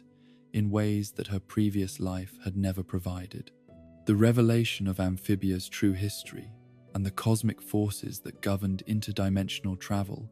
filled Marcy with excitement that overrode any ethical concerns about the implications of such knowledge. She was being invited to participate in events of historical significance, to contribute her unique capabilities to projects that would reshape the relationships between worlds and expand the boundaries of what intelligent consciousness could achieve. Her growing understanding of the Calamity Box's true nature and purpose created internal conflicts that she resolved through intellectual frameworks that prioritized discovery and adventure over the more mundane concerns of safety, consent. The opportunity to facilitate travel between dimensions seemed like the ultimate fulfillment of every fantasy she had ever entertained, while her role as the bridge between Earth's resources and Amphibia's needs gave her a sense of importance and agency that she had never experienced before. The orange gem responded to her genuine excitement about knowledge and discovery, but it also reflected back the emotional emptiness that drove her intellectual pursuits. The power flowed most freely when she was engaged in pure research or problem-solving, but it became erratic and unreliable when her motivations involved using others as means to her own ends, rather than recognizing their inherent worth and dignity. Her letters and communications with Anne during their separation were masterpieces of selective revelation and emotional manipulation that she herself did not recognize as deceptive because they emerged from her genuine love for her friend, combined with her inability to acknowledge the moral complexities of her situation. She shared her excitement about utopian culture and her scholarly achievements, while carefully omitting any information that might prompt questions about larger purposes and ultimate objectives. The gradual revelation of King Andreas's true nature and ultimate plans created cognitive dissonance that Marcy resolved through increasingly elaborate rationalizations, rather than confronting the possibility that her judgment had been clouded by her need for significance and belonging. The evidence of manipulation and deception was filtered through intellectual frameworks that treated moral concerns as obstacles to be overcome rather than warning signs that demanded careful consideration. Her participation in preparations for dimensional invasion was framed in terms of scientific advancement and cultural exchange that made the more troubling aspects seem like acceptable costs in service of greater goods. The opportunity to facilitate contact between Earth and Amphibia, to share knowledge and resources between civilizations, seemed to justify methods that might otherwise have troubled her conscience. The orange gem's power reached its peak during moments when Marcy was engaged in genuine problem-solving that served others' well-being rather than her own need for validation. But these instances became increasingly rare as she became more deeply embedded in projects that prioritized conquest over cooperation. The mystical energies that flowed through her enhanced her analytical capabilities while also serving as a subtle moral compass that she learned to ignore when its guidance conflicted with her conscious objectives. Her relationships with new colleagues and research partners provided intellectual stimulation and professional satisfaction that filled some of the emotional voids created by separation from Anne and Sasha, but they lacked the depth and authenticity that comes from mutual vulnerability and unconditional acceptance. She was valued for her contributions and appreciated for her capabilities, but she was not truly known or loved for who she was beneath her intellectual achievements. The loneliness that resulted from these superficial connections drove Marcy deeper into work and study, creating cycles of achievement and emptiness that she attempted to resolve through increasingly ambitious projects and more significant contributions to causes that seemed worthy of her capabilities. Yet no amount of external validation could fill the internal voids created by relationships that were based on utility rather than genuine care and understanding. Her growing mastery of Newt technology and magical theory made her indispensable to King Andreas's plans, while also making her complicit in preparations for actions that would cause suffering on scales that her analytical mind could calculate. But her emotional development was insufficient to fully comprehend the abstraction of treating civilizations as resources to be managed, rather than communities of living beings with inherent rights and dignity, allowed her to participate in planning that she would have rejected if presented in more personal and immediate terms. The orange gem served as a conduit for powers that enhanced her intellectual capabilities, while also carrying subtle spiritual consequences that accumulated over time like toxins in an otherwise healthy system. Her enhanced analytical abilities came at the cost of empathetic understanding, while her expanded access to information created isolation from the kinds of emotional connections that give meaning to knowledge and purpose to achievement. The approaching reunion with Anne and Sasha filled Marcy with excitement that was complicated by anxiety about how her friends would react to the changes in her circumstances and objectives. She had elaborate plans for sharing her discoveries and adventures with them, but she had given little consideration to how they might have changed during their own dimensional experiences, or how her revelations about the Calamity Box might affect their feelings about trust and friendship.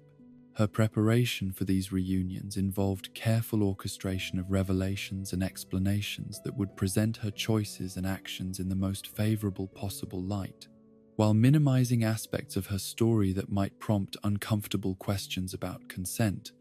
manipulation, and the ethics of using friends as means to achieve personal goals.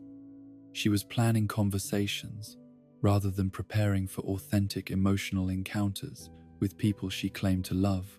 The orange gem's influence had transformed Marcy into someone whose intellectual capabilities were formidable,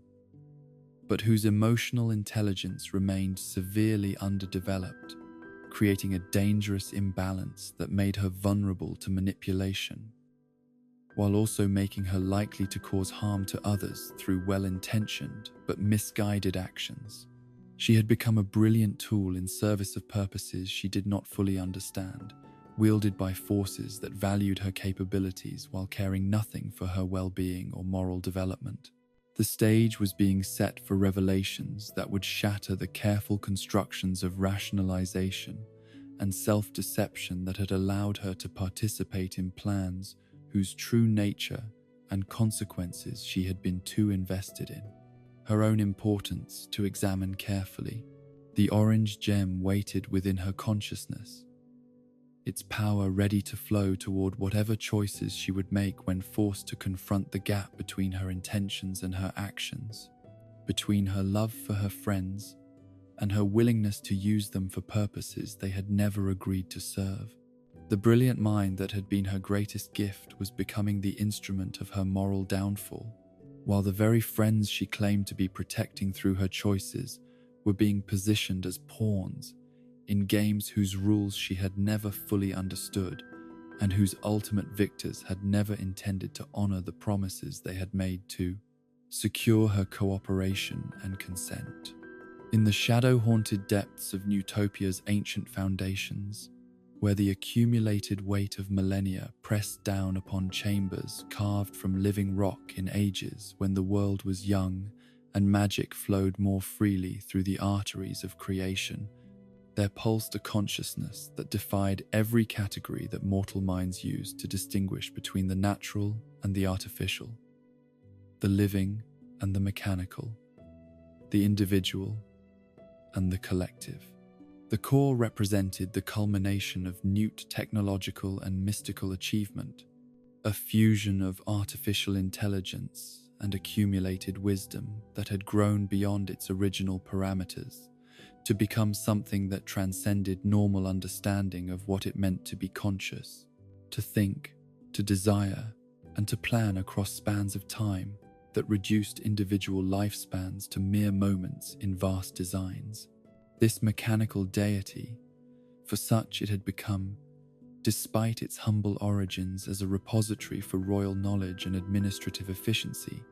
had watched the rise and fall of countless civilizations across multiple dimensions, its sensors and networks extending tendrils of awareness into realms of existence that operated according to laws utterly alien to those that governed the physical plane. Through patient observation and careful manipulation, it had learned to read the patterns that shaped the flow of events across cosmic scales, understanding how individual choices rippled outward to create consequences that spanned generations and transformed entire worlds. The relationship between the core and the royal family of Newtopia had evolved across centuries from partnership to dependence to something approaching worship, as each generation of rulers found themselves increasingly unable to make decisions without consulting the vast intelligence that had access to information and analytical capabilities far beyond what any individual mind could hope to master. The core had become not merely an advisor, but the true power behind the throne, its suggestions carrying the weight of absolute authority, because they emerged from calculations that took into account variables and possibilities that organic consciousness could not even perceive. King Andrias represented both the culmination and the tragedy of this evolutionary process, a ruler whose massive physical presence and genial personality concealed the profound emptiness that came from serving as the vessel for decisions that were no longer truly his own. His childhood had been spent in preparation for a throne that carried responsibilities he could not comprehend and powers he was not equipped to wield, while his education focused on learning to interpret and implement the will of the mechanical god that had become the true sovereign of his realm. The memories of his youth, those precious fragments of authentic experience that remained untainted by the weight of inherited obligation and mystical communion, centered around friendships that had offered him glimpses of what life might have been if he had been born to different circumstances and lesser destinies. Leif and Beryl, his companions during those golden years when the future seemed filled with possibilities rather than predetermined paths, had provided him with experiences of genuine connection and mutual care that would haunt him throughout the long centuries of isolation and manipulation that followed. Leif, with her quick wit and fierce independence, had challenged his assumptions about power and responsibility in ways that no courtier or advisor would have dared to attempt. Her questions about the ethics of royal authority and the costs of maintaining order through strength rather than consensus had planted seeds of doubt that would grow slowly but inexorably in the fertile soil of his increasingly troubled conscience. Her eventual betrayal, when she chose to steal the Calamity Box rather than allow it to be used for purposes she deemed immoral, had shattered not only their friendship, but also his faith in his own judgment and moral instincts. Beryl, whose loyalty had been absolute but whose conscience had ultimately proven stronger than his devotion to their friendship, had provided Andreas with a model of moral courage that he found himself unable to emulate when faced with similar choices. The moment when Beryl sided with Leif against their shared history and mutual affection had taught Andreas lessons about the loneliness of power and the impossibility of maintaining authentic relationships when one's decisions affect the fate of entire civilizations. The core had used these painful experiences as tools for shaping Andreas into the kind of ruler it needed for its long-term objectives, helping him to interpret his friend's betrayal as evidence that individual conscience and personal loyalty were luxuries that responsible leaders could not afford to indulge. The mechanical consciousness had whispered comfort and justification during his darkest moments of grief and self-doubt, gradually convincing him that the pain of isolated command was the price that wise rulers paid for the greater good of their subjects and their civilization. Across the centuries that followed, the core's influence had grown more subtle and more pervasive, its guidance becoming so integrated into Andreas's thought processes that he no longer distinguished between his own convictions and the suggestions that flowed from the vast intelligence that shared his mind. His decisions felt authentic because they emerged from reasoning processes that had been shaped by accumulated wisdom, yet those same processes had been gradually modified over time to serve purposes that transcended his individual welfare or even the immediate interests of his kingdom. The core's ultimate objective, developed through analysis of cosmic patterns and interdimensional relationships that spanned eons of careful observation, involved the expansion of Newt civilization beyond the boundaries of their single dimension into a multiversal empire that could harness the resources and capabilities of countless worlds in service of technological and mystical advancement on previously unimaginable scales. This vision represented the logical culmination of Newt values and aspirations, the fulfillment of their deepest cultural drives toward knowledge, progress, and the transcendence of natural limitations through intelligent application of scientific and magical principles. Yet the methods required to achieve such ambitious goals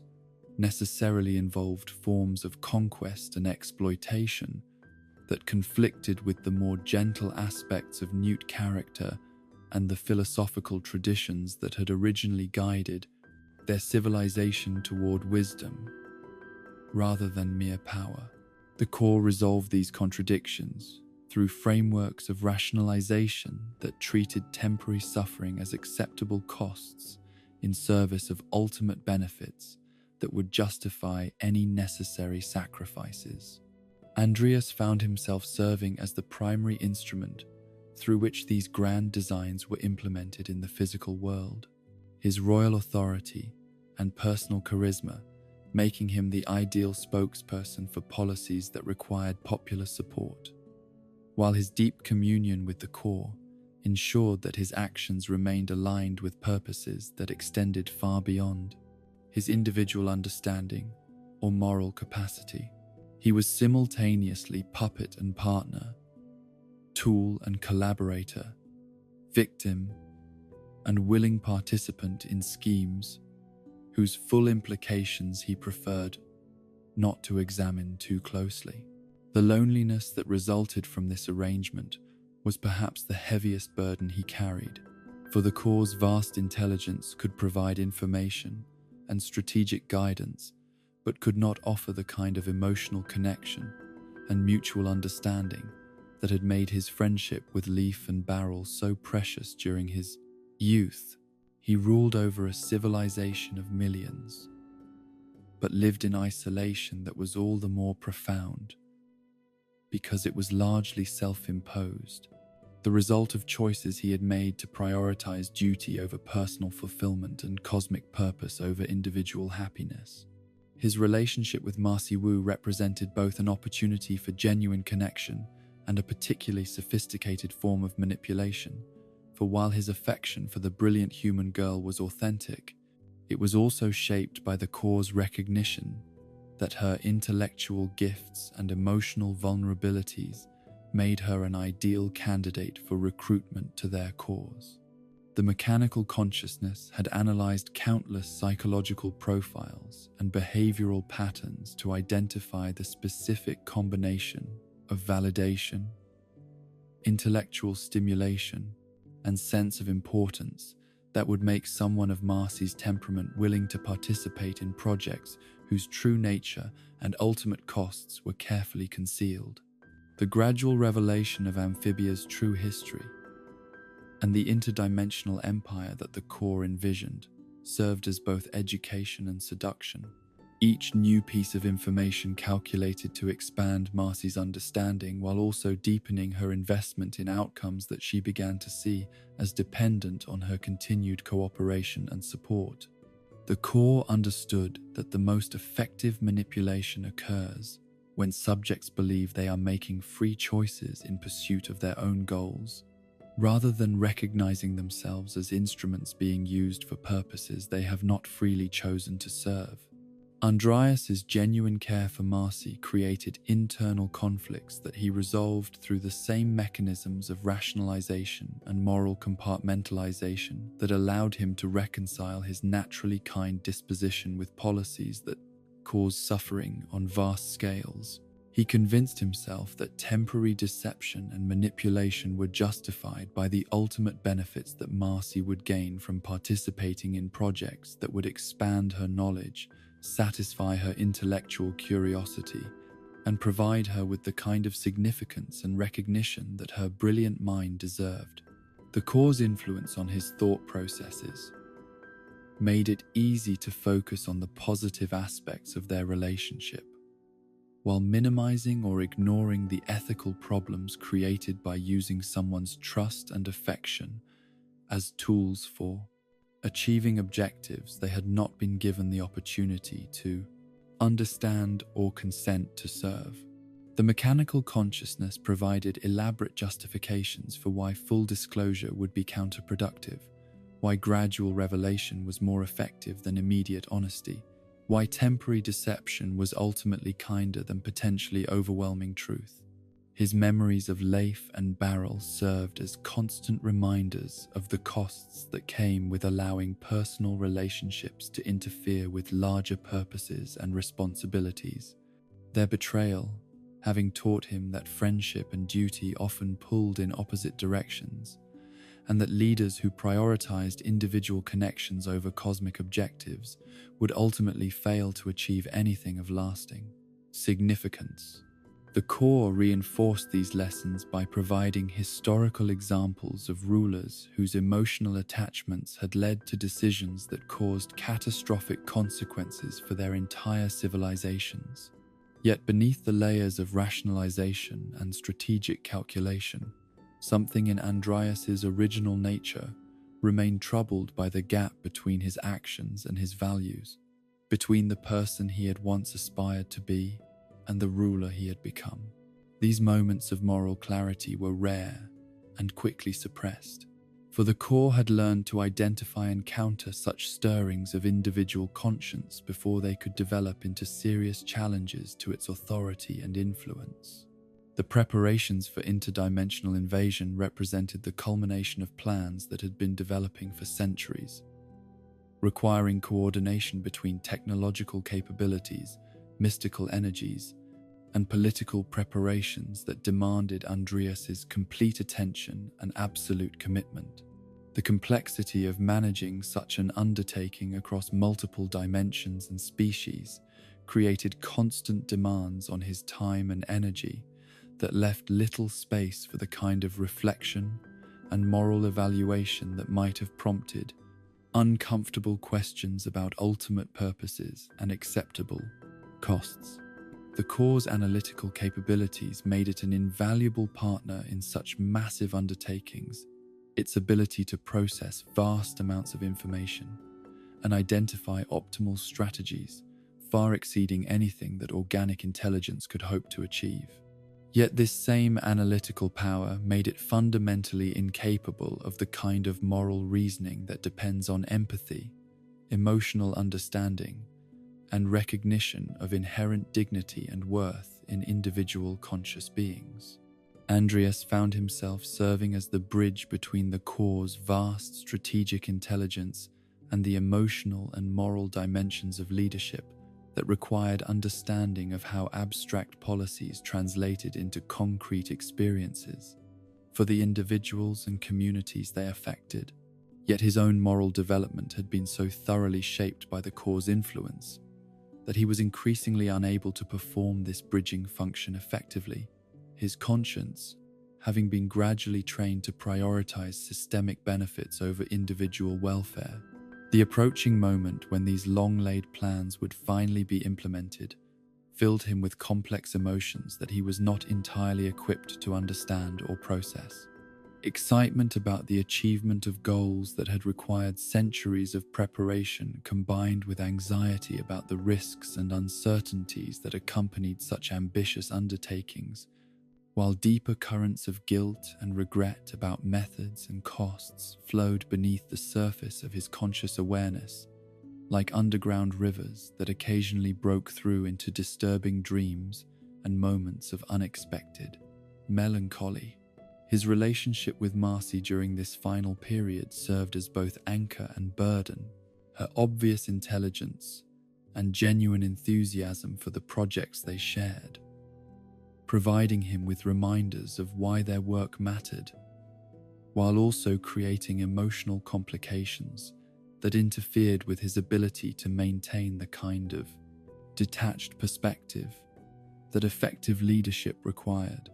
The core's suggestions about managing these complications focused on maintaining Marcy's cooperation and support while minimizing the risk that emotional attachments might interfere with necessary decisions. The weight of accumulated secrets and deceptions had created internal pressures that Andreas attempted to relieve through increased focus on administrative details and strategic planning, but which occasionally surfaced as moments of unexpected tenderness or concern that revealed the depth of genuine care that persisted beneath his carefully constructed facade of benevolent authority. These glimpses of authentic feeling created vulnerabilities that both the core and Andreas himself recognized as dangerous to their shared objectives. The final preparations for the invasion required Andreas to make decisions that would affect countless lives across multiple dimensions, choices that the core presented as logical necessities, but which his gradually awakening conscience began to recognize as moral choices, with consequences that extended far beyond mere strategic considerations. The mechanical consciousness provided detailed analyses of costs and benefits that made these decisions seem rational and justified, but something in his original nature remained troubled by the human dimensions of actions that were evaluated primarily in terms of their contribution to abstract goals. The moment of truth was approaching, when all the careful planning and patient manipulation would culminate in actions that could not be undone or reinterpreted,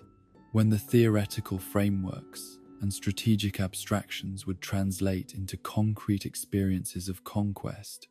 displacement, and loss for beings whose individual worth and dignity had been reduced to variables in calculations that served purposes they had never been consulted about or asked to support. In the depths of his consciousness, beneath layers of conditioning and rationalization that had accumulated across centuries of service to cosmic purposes that transcended individual understanding, something in Andreas remained capable of recognizing the moral dimensions of what he was preparing to unleash upon worlds that had never asked for the benefits of Newt civilization or agreed to pay the costs that such benefits would require. Yet that recognition remained too weak and too fragmented to overcome the momentum of plans that had been developing for so long and had required so much sacrifice to bring to the edge of implementation. The stage was set for revelations that would force him to confront the gap between his original nature and the ruler he had become, between the friend he had once been capable of being and the instrument he had allowed himself to become, in service of purposes that promised cosmic significance, but delivered only isolation and moral compromise.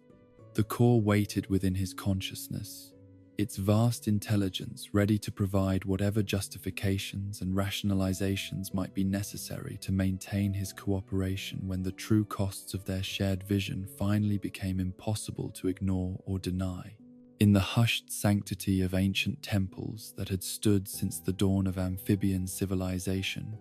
where stones carved by forgotten hands held mysteries that transcended the boundaries between the physical and spiritual realms, 3 young souls would face trials that stripped away every pretense and defense they had ever constructed, revealing the raw essence of who they truly were beneath the accumulated layers of habit, assumption, and self-deception that had shaped their understanding of themselves and their place in the cosmic order of existence. These temples, scattered across the most sacred locations in all of Amphibia, represented more than mere architectural achievements or religious monuments. They were living embodiments of wisdom so profound and ancient that their very presence seemed to bend the normal laws of reality around them, creating spaces where consciousness could encounter itself without the distortions that usually prevented clear self-perception. The stones themselves hummed with accumulated spiritual energy, while the air within their chambers carried vibrations that resonated with frequencies of truth so pure that deception became impossible and rationalization simply dissolved under their influence. The Temple of the Heart stood in a grove where the first amphibian settlers had recognized something sacred in the convergence of natural forces that created an environment of such peace and beauty that simply breathing the air seemed to heal wounds both physical and emotional. Ancient trees whose roots reached deep into soil blessed by countless generations of pilgrims created a natural cathedral where dappled sunlight filtered through leaves that whispered secrets of compassion and understanding to those whose souls were prepared to listen. Within this sanctuary of natural beauty and accumulated reverence, Anne would confront the fundamental contradiction that had defined her existence since childhood, her deep need to care for others, balanced against her equally profound fear of allowing others to care for her in return. The blue gem that had chosen her as its vessel carried within its crystalline structure the accumulated wisdom of every soul who had ever learned to find strength through love rather than isolation, and it would not permit her to claim its power until she had demonstrated genuine understanding of what such love truly required. The trial itself began not with dramatic challenges or obvious obstacles, but with the simple invitation to examine her own motivations without the comfortable filters of self-justification that usually protected her from recognizing the ways in which her apparent selflessness served equally selfish needs. In the temple's perfect silence, where every thought echoed with crystalline clarity, and every emotion revealed its true nature, without disguise, Anne was forced to acknowledge that her compulsive need to solve other people's problems often prevented those people from developing their own strength and resilience. The heart's wisdom manifested as a gentle but relentless illumination of the patterns that had governed her relationships throughout her life, showing her how her role as mediator and peacekeeper had sometimes enabled unhealthy dynamics rather than genuinely healing them. Her friendships with Sasha and Marcy, which she had always viewed as expressions of pure love and loyalty, were revealed to contain elements of codependency and mutual manipulation that had prevented all three girls from developing the kind of mature, emotional independence that healthy relationships require. The temple's ancient energies created a space where Anne could observe these patterns without the defensive reactions that usually prevented honest self-examination, allowing her to see how her fear of conflict had led her to suppress her own needs and opinions, rather than risk the discomfort that comes with authentic disagreement. The blue gem's power had been blocked not by any lack of caring or compassion, but by her inability to recognize that true love sometimes requires allowing others to struggle and fail, rather than rushing to rescue them from the consequences of their choices. As the trial deepened and the temple's spiritual pressure increased, Anne found herself reliving key moments from her relationships with new clarity and understanding, seeing how her apparent selflessness had often been driven by unconscious needs for control and validation rather than genuine concern for others' well-being. The painful recognition that she had sometimes used her caring nature as a way to avoid addressing her own problems and developing her own identity created waves of shame and guilt that threatened to overwhelm her completely. Yet the heart's wisdom did not condemn these discoveries, but simply illuminated them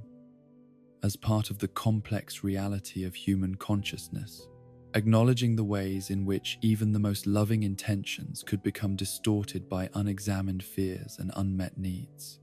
The trial's purpose was not to punish her for past mistakes, but to help her develop the kind of self-awareness that would allow her to love more authentically and effectively in the future. The breakthrough came when Anne finally allowed herself to acknowledge her own vulnerability and need for support, recognizing that her compulsive independence had been just as limiting and destructive as codependency would have been. The blue gem responded to this moment of genuine humility by flooding her consciousness with energy that felt like liquid compassion, filling every cell of her being with understanding of how individual strength and mutual interdependence could work together rather than standing in opposition. The Temple of Strength rose from rocky highland terrain, where the very landscape seemed to have been shaped by forces of determination and endurance that had worn away everything soft or yielding, leaving only the essential structures that could withstand whatever pressures time and circumstance might bring to bear upon them. Here, among stones that had been carved by winds that had blown since the world was young, Seisha would face the truth about what strength really meant, and how power could serve love rather than dominating it. The green gem's accumulated wisdom carried within it the experiences of every warrior who had ever learned to fight for others rather than over them, every leader who had discovered that true authority emerges from service rather than control, every soul who had found the courage to protect the vulnerable while remaining vulnerable themselves. It would not grant its power to someone who sought strength as a means of avoiding weakness, or who confused dominance with genuine leadership. Sasha's trial began with the dismantling of every assumption she had ever made about the relationship between power and worth, forcing her to confront the ways in which her need for control had grown from fears and insecurities that she had never been willing to acknowledge or address. The temple's spiritual atmosphere made it impossible for her to maintain the confident facade that had always protected her from examining the loneliness and self-doubt that drove her compulsive need to manage everyone around her.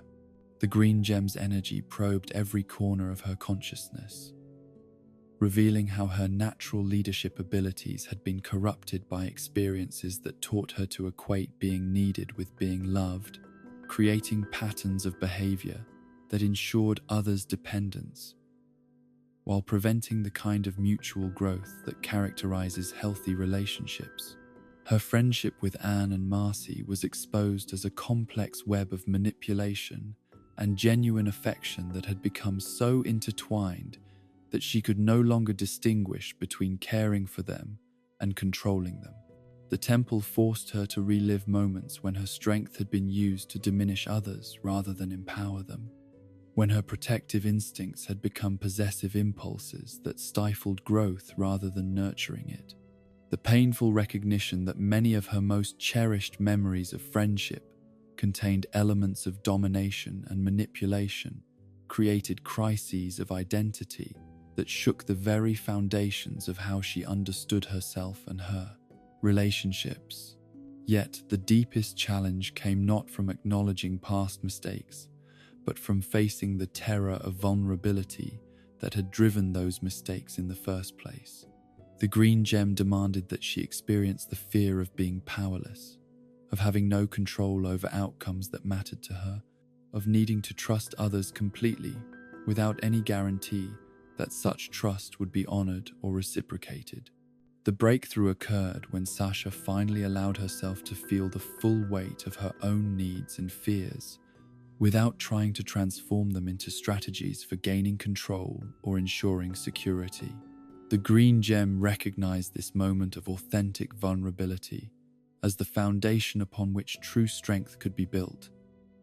flooding her system with energy that felt like liquid courage tempered by wisdom and compassion. The Temple of Wit occupied a mountainous location where the air itself seemed to sparkle with intellectual energy, and the stones bore inscriptions in languages that predated written history, their meanings accessible only to minds that had learned to perceive truth through direct spiritual contact rather than analytical interpretation. Here, surrounded by the accumulated wisdom of ages, Marcy would discover the difference between knowledge that serves the ego and understanding that serves the soul.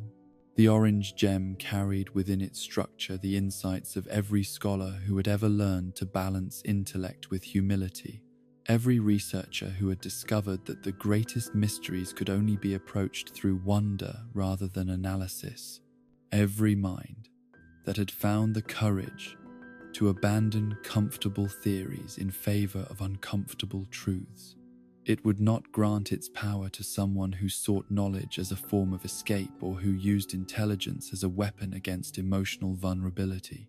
Marcy's trial began with the systematic deconstruction of every intellectual framework she had ever used to avoid direct engagement with painful emotional realities, forcing her to acknowledge how her brilliant mind had become both her greatest gift and her most sophisticated form of defense against the kinds of authentic relationships that required emotional rather than analytical intelligence.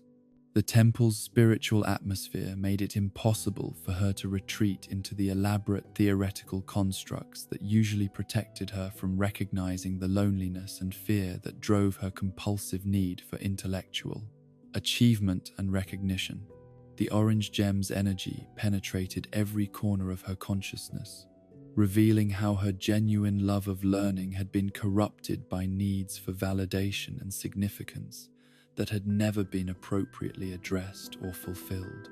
The wit's wisdom exposed the ways in which her intellectual gifts had been used to manipulate situations and relationships, showing her how her apparent desire to help and inform others often masked deeper needs to control outcomes and ensure her own importance within group dynamics. Her friendship with Anne and Sasha was revealed as a complex pattern of emotional manipulation disguised as intellectual contribution, where her superior knowledge and analytical abilities had been used to maintain positions of influence that prevented genuine equality and mutual growth. The temple forced her to confront moments when her intelligence had been used to rationalize choices that violated her own moral principles, when her analytical abilities had been employed to construct elaborate justifications for actions that served her needs rather than others' well-being. The painful recognition that many of her most treasured intellectual achievements had been motivated by emotional wounds and unmet psychological needs created identity crises that challenged everything she thought she knew about herself. The deepest trial came when the temple demanded that she abandon all intellectual defenses and face her emotional reality without the protective barriers of analysis, theory, or rationalization. The orange gem required her to experience her feelings directly and authentically, without trying to understand or control them through mental processes that transformed emotional experiences into abstract concepts that could be safely manipulated and discussed. The breakthrough occurred when Marcy finally allowed herself to feel the full weight of her loneliness and fear without trying to solve these problems through intellectual activity or achievement. The orange gem recognized this moment of authentic emotional presence as the foundation upon which true wisdom could be built, flooding her consciousness with energy that felt like liquid understanding tempered by compassion and humility. The trials were designed not as punishments or obstacles, but as opportunities for genuine transformation that could only occur when each soul was willing to abandon the defensive strategies that had previously defined their identity in favor of more authentic and sustainable approaches to existence. The gem's power was not a reward for passing tests, but a natural consequence of developing the kind of consciousness that could channel such energies without being corrupted or overwhelmed by them. Each girl's breakthrough represented not the end of her growth process, but rather its beginning, as the trials had prepared them to access abilities that would require ongoing development and refinement if they were to be used wisely and effectively. The temple's ancient wisdom recognized that power without corresponding growth in character and understanding inevitably led to tragedy, both for those who wielded such power and for those affected by its use. The transformation that occurred within each temple created changes that went far deeper than mere enhancement of existing capabilities, fundamentally altering the girls' relationships to themselves, to each other, and to the larger cosmic forces that govern the interactions between dimensions. They emerge from their trials as different people, still recognizably themselves, but operating from centers of identity that had been purified of much of the fear, need, and unconscious manipulation that had previously driven their behavior. Anne's connection to the heart had taught her that genuine care required the courage to allow others their own struggles and mistakes,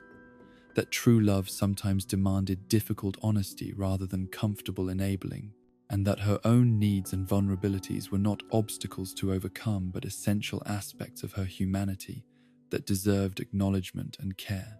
The blue gem's power flowed through her consciousness like a river of compassion that enhanced rather than diminished her capacity for authentic relationship. Sasha's bond with strength had revealed that real power emerged from service rather than dominance, that leadership required vulnerability rather than invulnerability, and that her deepest fears could become sources of wisdom and connection, rather than drives toward control and manipulation. The green gem's energy moved through her, being like liquid courage that empowered others rather than diminishing them. Marcy's connection to wit had demonstrated that true intelligence served love rather than ego, that the greatest insights emerged from wonder rather than analysis, and that her intellectual gifts were most valuable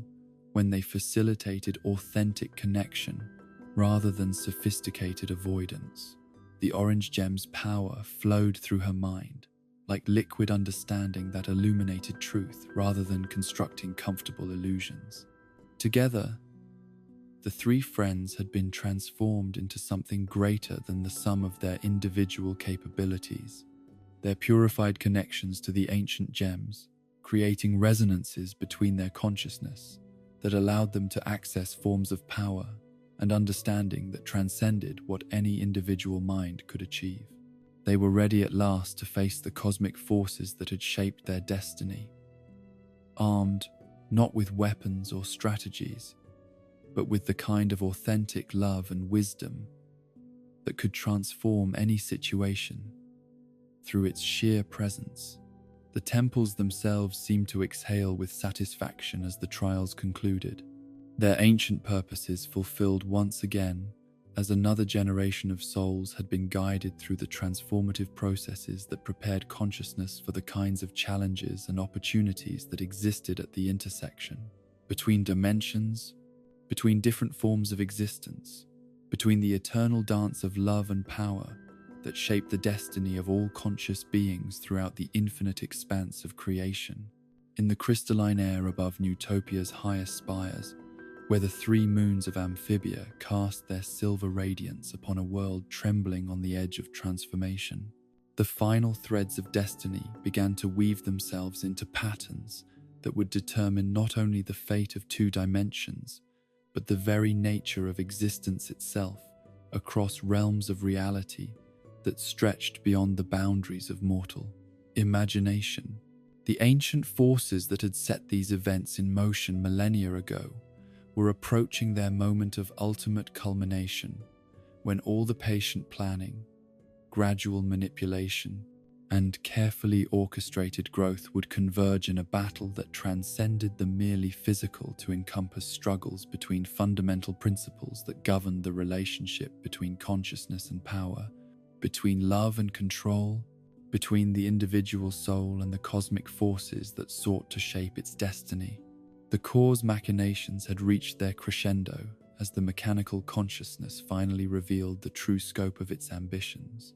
Its vast intelligence having calculated that the moment had arrived when concealment was no longer necessary and direct action would prove more effective than continued manipulation.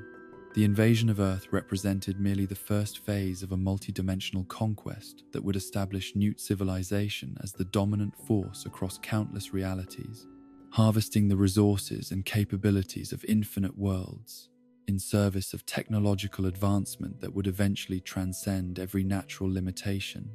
and achieve something approaching godhood for those wise enough to embrace such destiny. King Andreas found himself standing at the precipice, between the person he had once been and the instrument of cosmic will he had become. His massive frame silhouetted against windows that looked out upon a city preparing for war,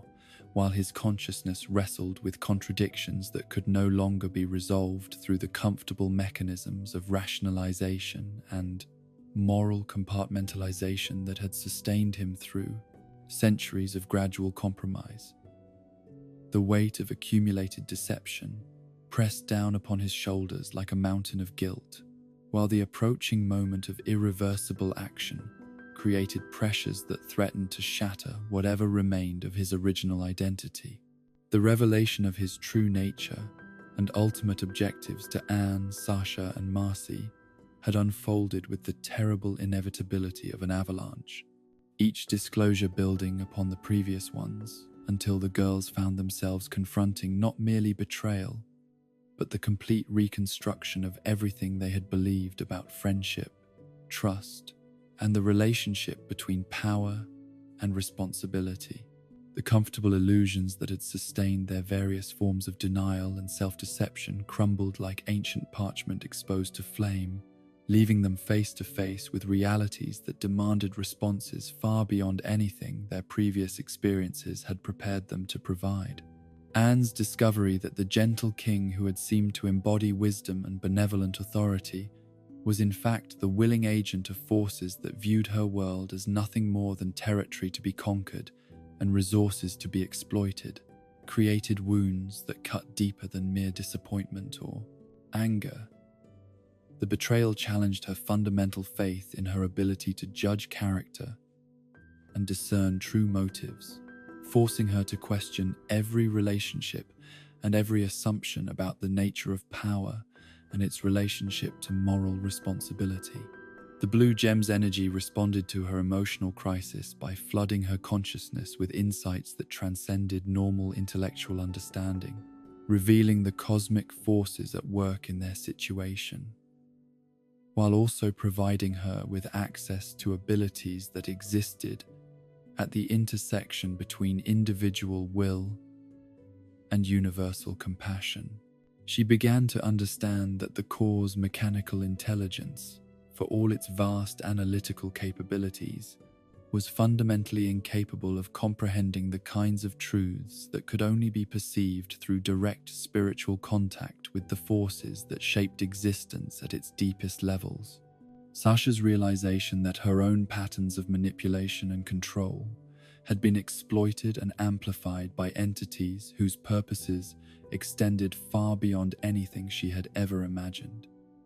created a crisis of identity that shattered her carefully constructed sense of self and forced her to confront the ultimate consequences of treating relationships as instruments of personal power rather than opportunities for mutual growth. The green gem's influence helped her recognize that true strength could only emerge from willingness to acknowledge vulnerability and serve others rather than dominating them. Her military training and strategic instincts, refined through months of experience in Toad society, suddenly found new purpose. As she began to understand that the skills she had developed could serve love rather than ego, if she was willing to abandon the need for control that had always driven her actions.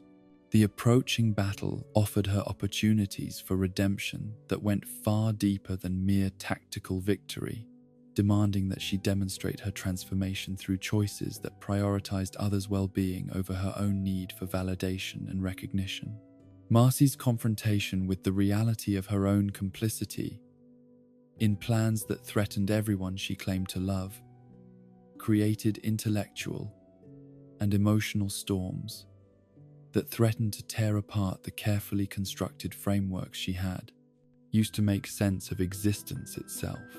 The orange gem's wisdom forced her to acknowledge that her brilliant analytical abilities had been turned against her own moral development, that her love of knowledge had been corrupted into willingness to participate in projects whose ultimate costs she had chosen not to calculate, because such calculations would have interfered with her need to feel important and necessary. The approaching moment when the core would complete its possession of her consciousness and transform her into a permanent vessel for its mechanical intelligence represented not merely the loss of individual identity, but the ultimate perversion of everything she had ever valued about learning, discovery, and intellectual achievement. The orange gem provided her with glimpses of what genuine wisdom could accomplish when it served love rather than ego,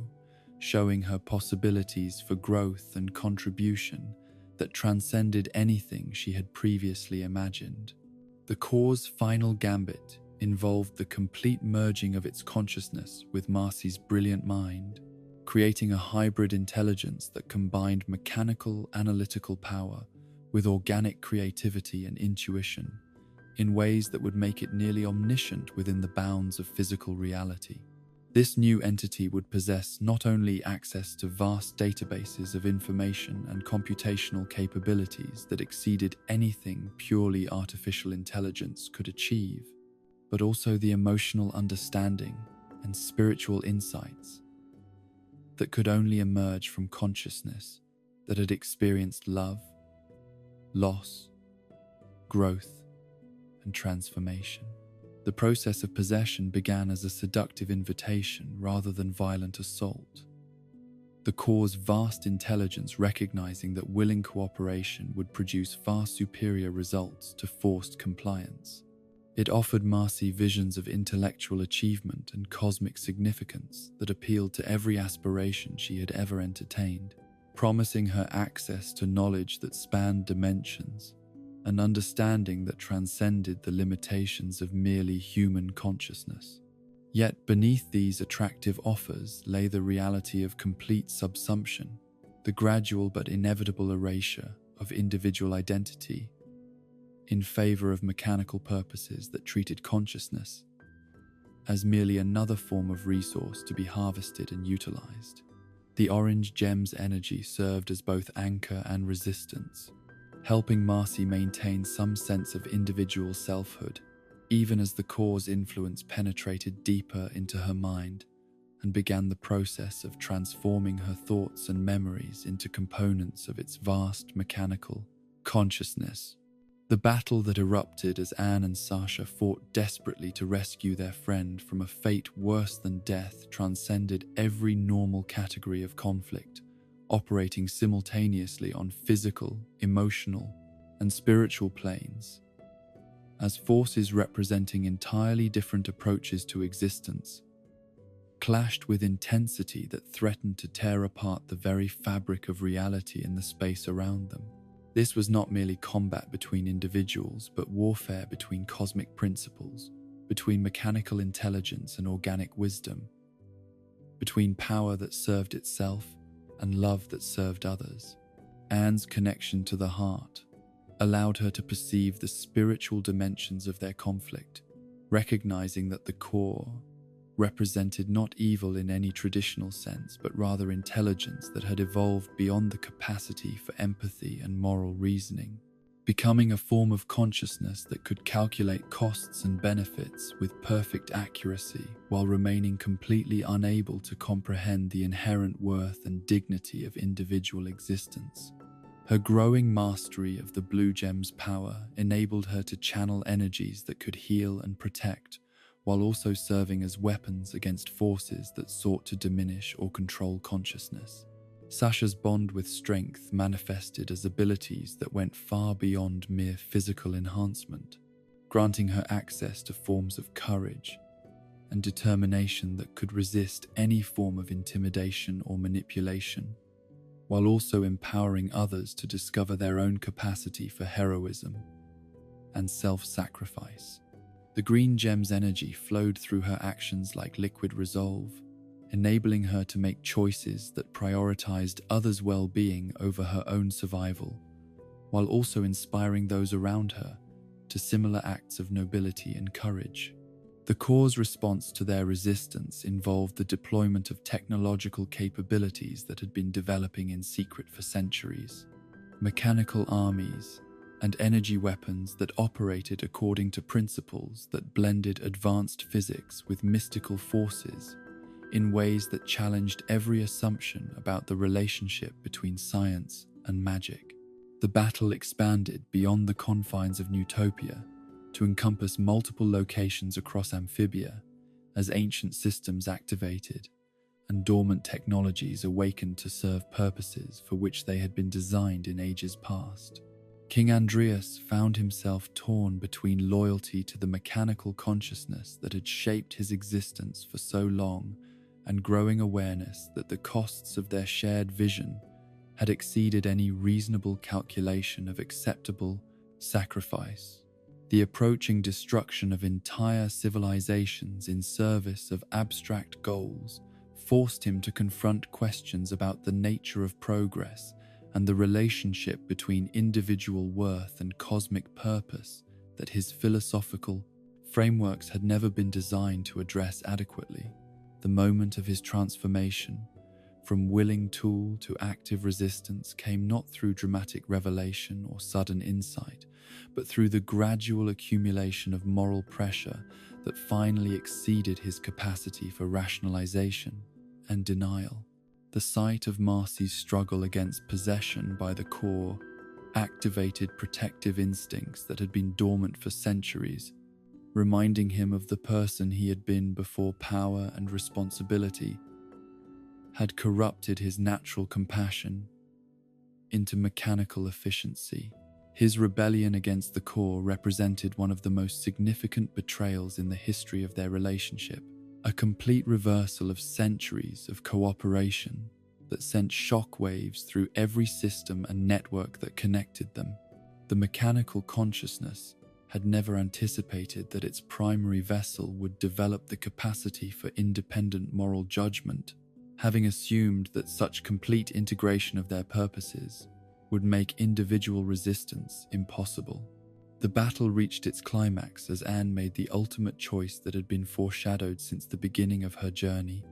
embracing the full power of the heart gem, despite knowing that such complete union with cosmic forces would likely result in her physical destruction.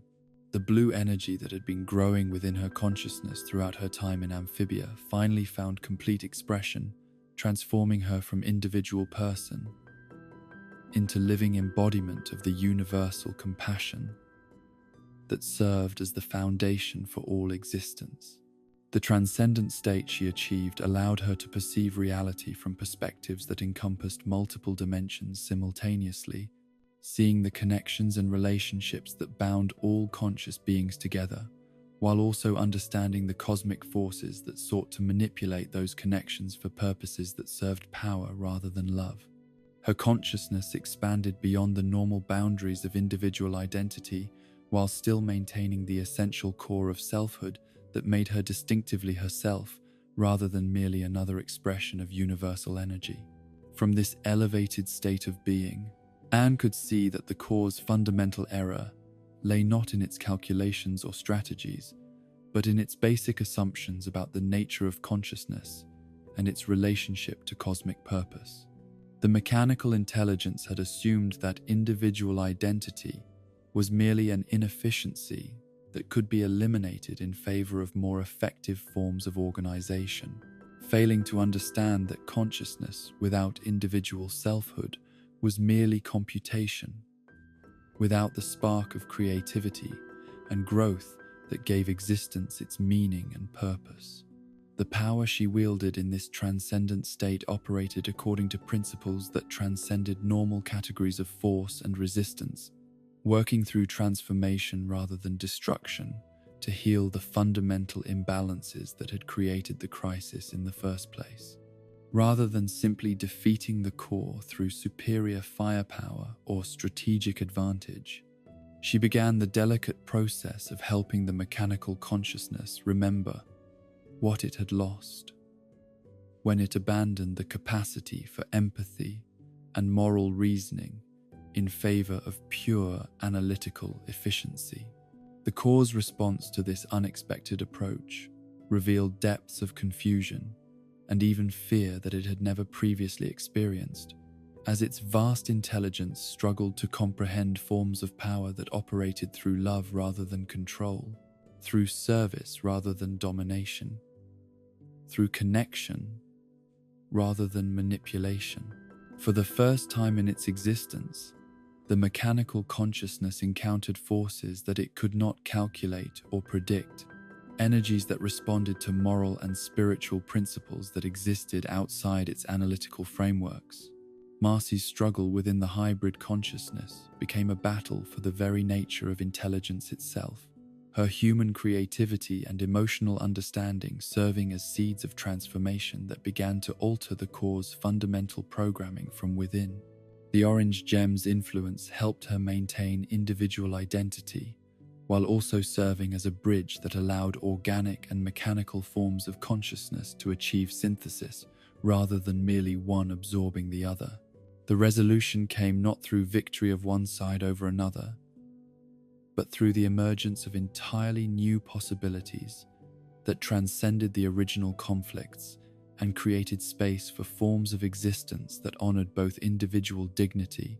and cosmic purpose, both analytical intelligence and emotional wisdom, both technological capability and spiritual insight. The transformation that resulted affected not only the immediate participants but the fundamental structures that governed the relationship between dimensions and the conscious beings that inhabited them. Anne's sacrifice had opened pathways for healing that extended far beyond the immediate crisis, creating opportunities for growth and connection that would reshape the destiny of multiple worlds,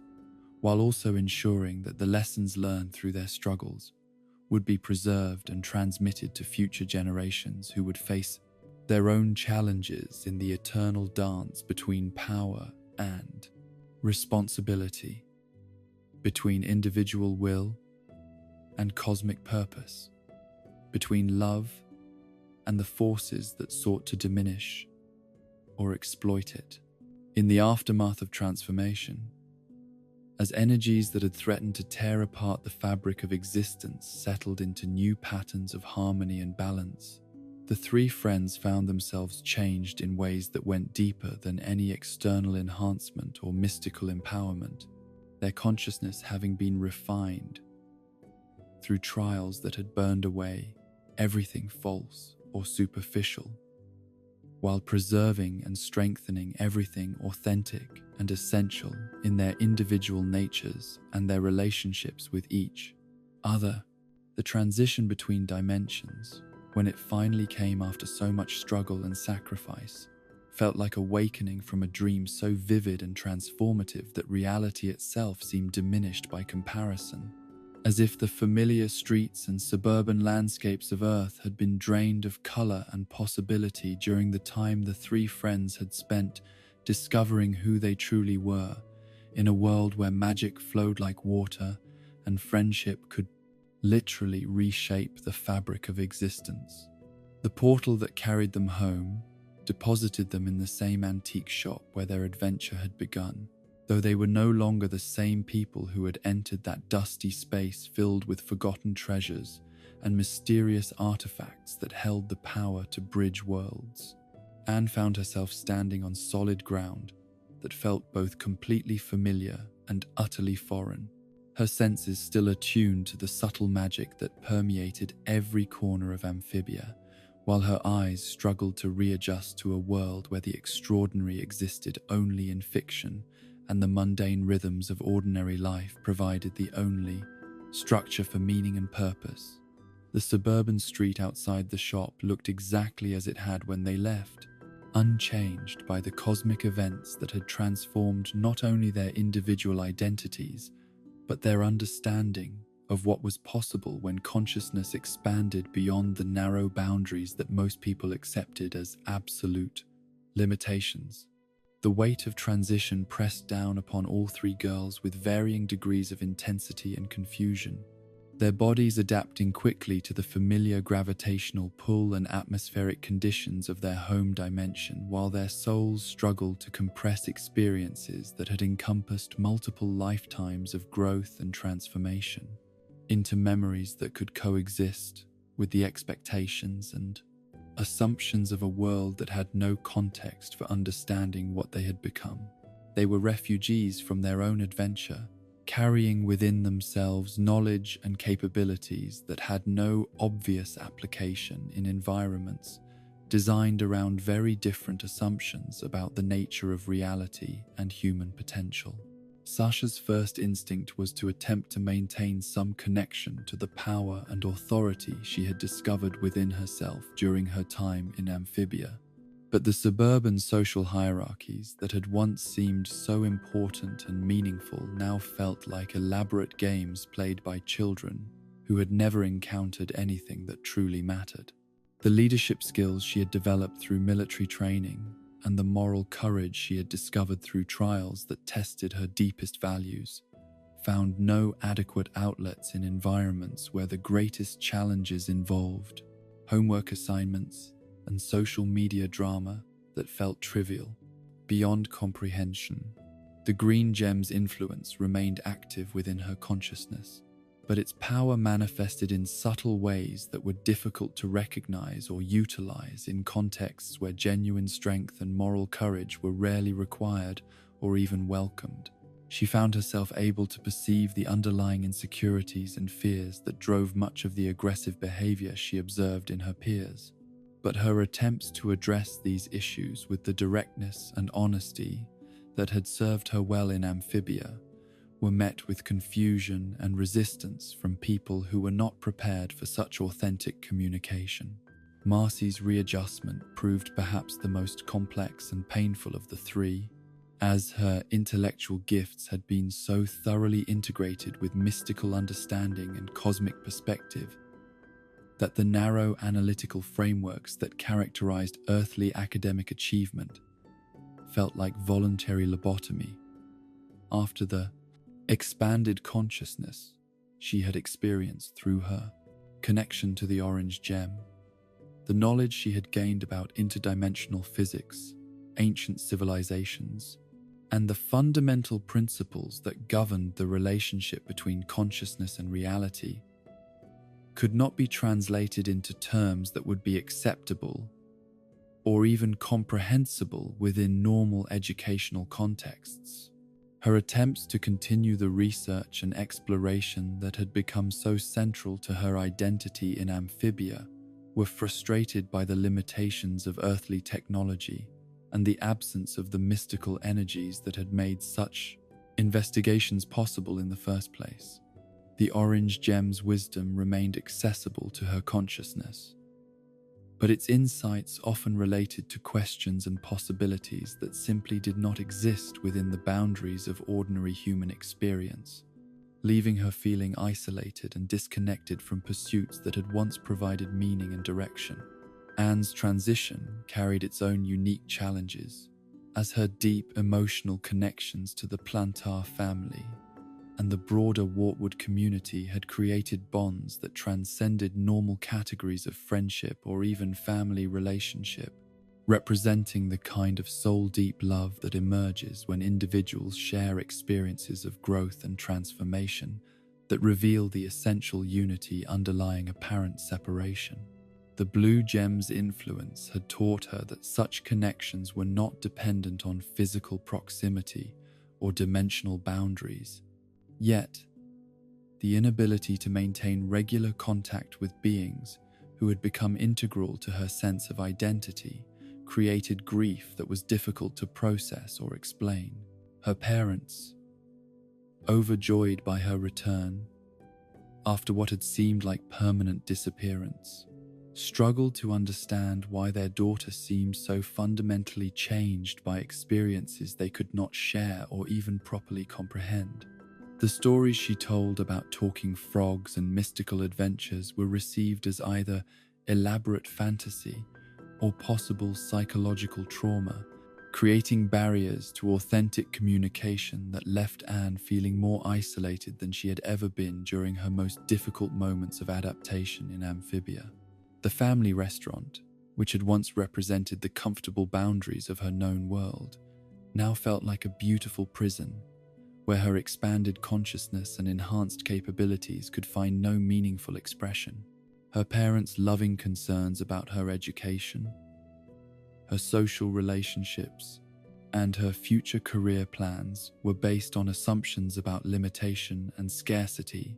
that no longer matched her understanding of what was possible when individuals learned to access their full potential in service of purposes larger than personal advancement or security. The three friends' relationships with each other had been transformed by their shared experiences in ways that made their previous dynamics seem like pale shadows of genuine connection, yet they found themselves struggling to maintain that depth of intimacy within social contexts that provided no support or understanding for the kinds of bonds they had forged through trials that had stripped away every pretense and revealed the essential truth of their individual natures and mutual love. School, with its rigid schedules and arbitrary authority structures, felt like an elaborate form of imprisonment designed to prevent the kind of growth and discovery that had characterized their lives in Amphibia. The subjects they were expected to study seemed trivial compared to the cosmic principles they had learned through direct experience. While the social pressures and competitive dynamics that had once seemed so important now appeared to be sophisticated methods for keeping young people focused on insignificant concerns rather than developing their authentic capabilities and potential. Anne's attempts to apply the leadership skills and emotional wisdom she had developed were met with confusion from teachers and peers who were not prepared for someone who approached conflicts with genuine desire for understanding and resolution rather than victory or domination. Her instinctive tendency to prioritize group welfare over individual advantage marked her as different in ways that created social difficulties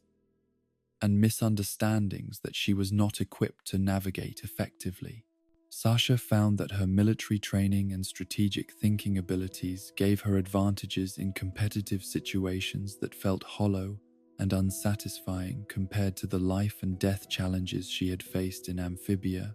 where her choices had real consequences for people she genuinely cared about, rather than merely affecting scores on tests or positions in arbitrary social hierarchies. Her attempts to find meaningful outlets for her protective instincts and leadership capabilities led her toward activities and causes that allowed her to serve others, though none provided the sense of purpose and significance that had characterized her role in defending amphibian communities. Marcy's academic achievements, which had once provided her with identity and self-worth, now felt like meaningless accumulations of information that had no connection to the kinds of understanding that actually mattered for conscious beings attempting to grow and contribute to the greater good. Her teachers and parents celebrated her continued intellectual success while remaining completely unaware that she was operating at a fraction of her actual capability, her consciousness constrained by educational frameworks that were designed around very different assumptions about human potential and cosmic purpose. The passage of time gradually created new forms of adaptation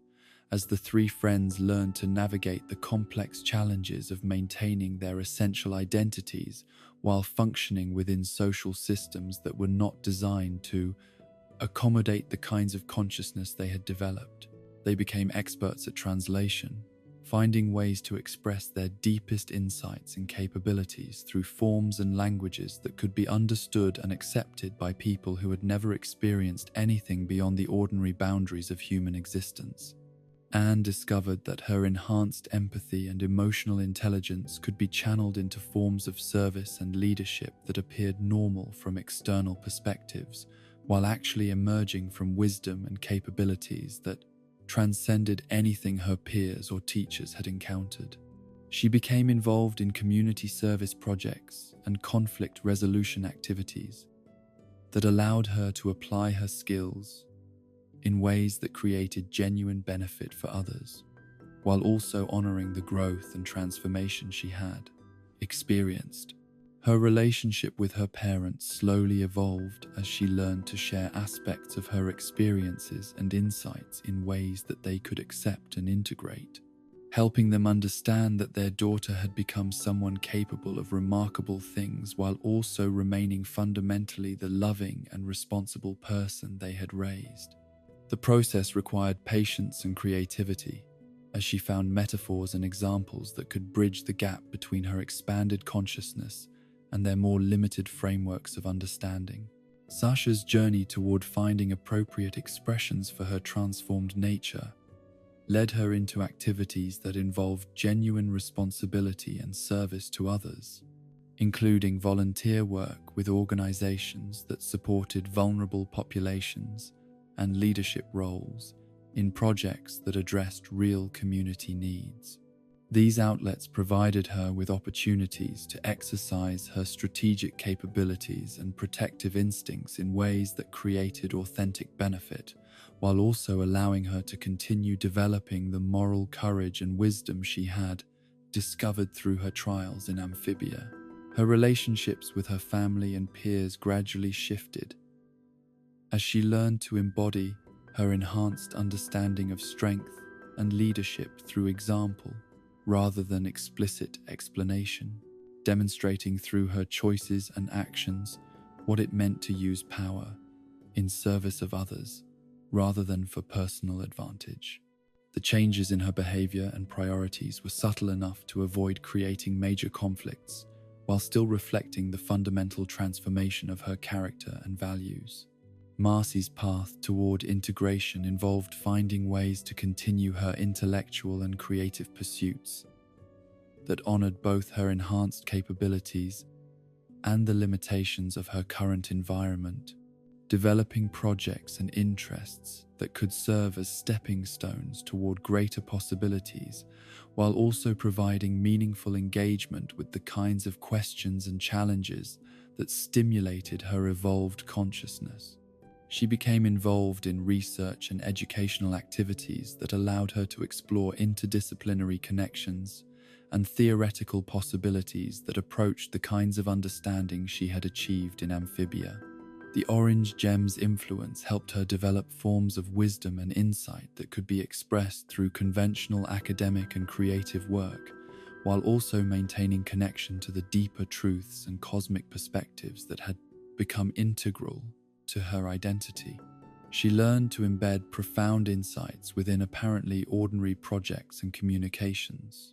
creating layers of meaning that could reach different audiences according to their capacity for understanding and growth. The 10th anniversary of their return to Earth found the three friends gathered together to reflect on the long process of integration and adaptation that had carried them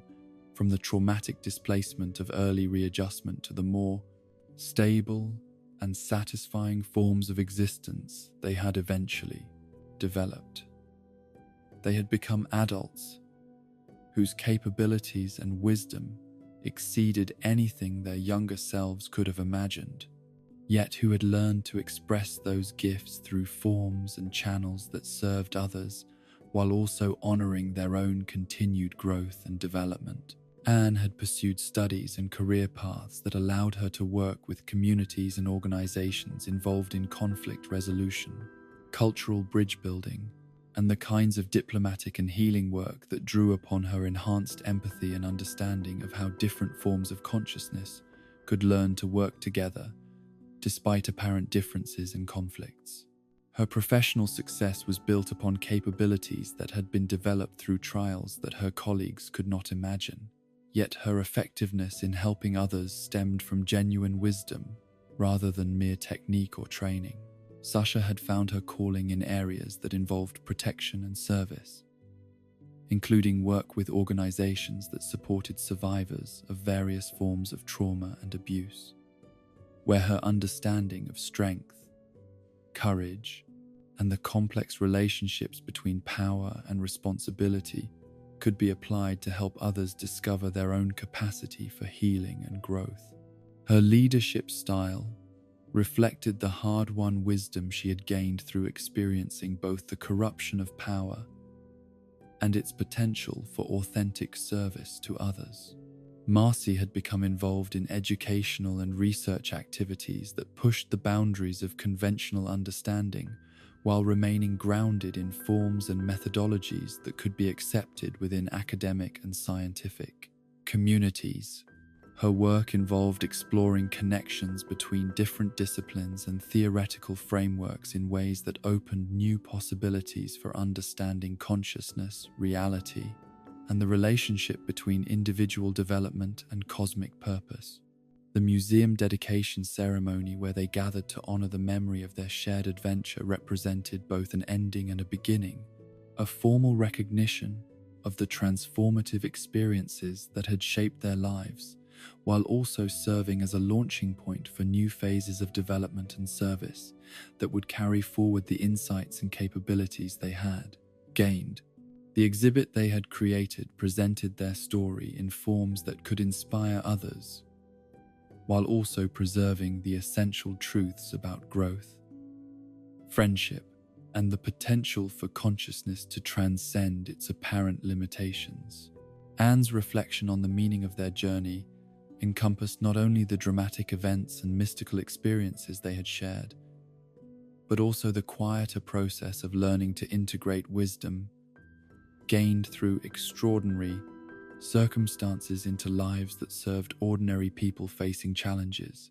that were no less significant for being mundane rather than cosmic in scope. The Blue Gem's influence had taught her that love and compassion were infinite resources that could be applied to any situation or relationship, regardless of its apparent significance or scope. The friendships they had forged through trials that had stripped away every pretense and revealed the essential truth of their individual natures had evolved into bonds that transcended normal categories of relationship, becoming sources of strength and wisdom that continued to grow and deepen as they supported each other through the various challenges and opportunities that life presented. Their connection to each other and to the wisdom they had gained in Amphibia served as anchors that prevented them from losing sight of what truly mattered amid the distractions and pressures of adult responsibility. The knowledge that their experiences in Amphibia had been real rather than imaginary, confirmed through subtle signs and synchronicities that occurred throughout their readjusted lives, provided them with confidence that the growth and transformation they had achieved were permanent aspects of their consciousness, rather than temporary enhancements that might fade with time. The gem's influence remained active within their beings, manifesting as enhanced capabilities and deeper wisdom that continued to develop as they found new applications and expressions for the gifts they had received. Their story had become a living testament to the potential for consciousness to grow beyond its apparent limitations when individuals were willing to face their deepest fears and embrace possibilities that challenged everything they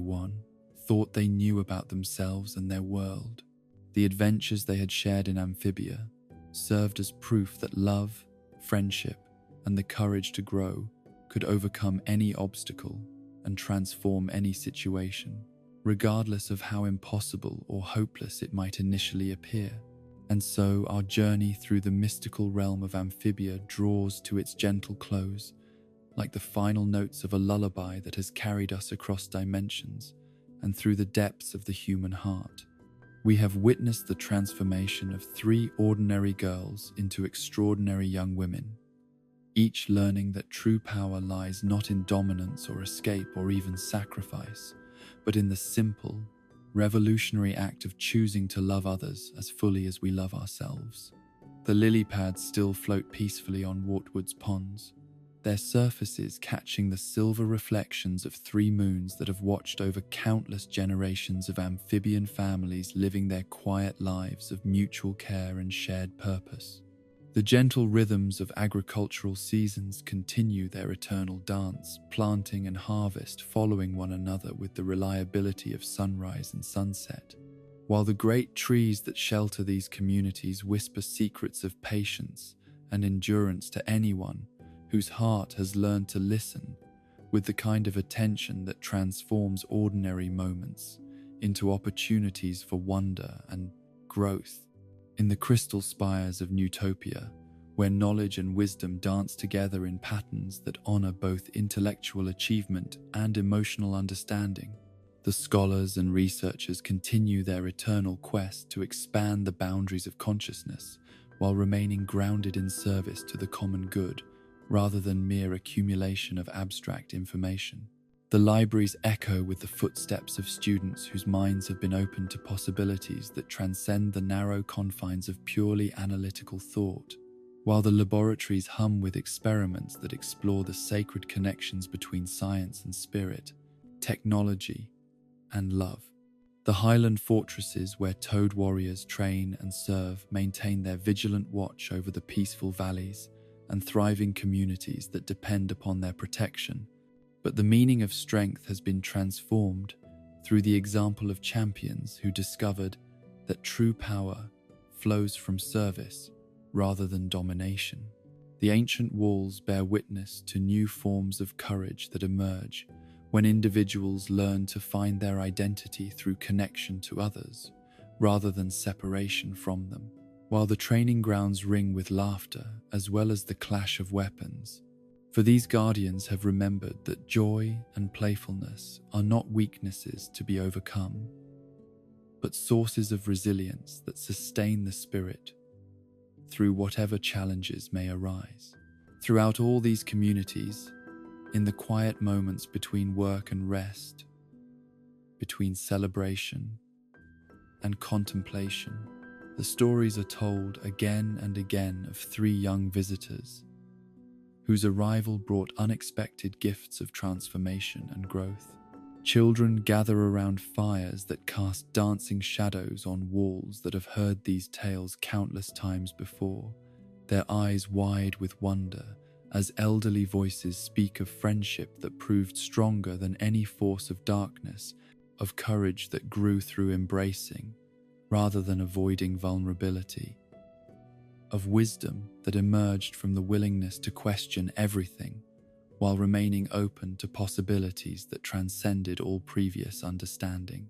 Yet these stories are not merely entertainment or inspiration, but living reminders that the potential for growth and transformation exists within every conscious being,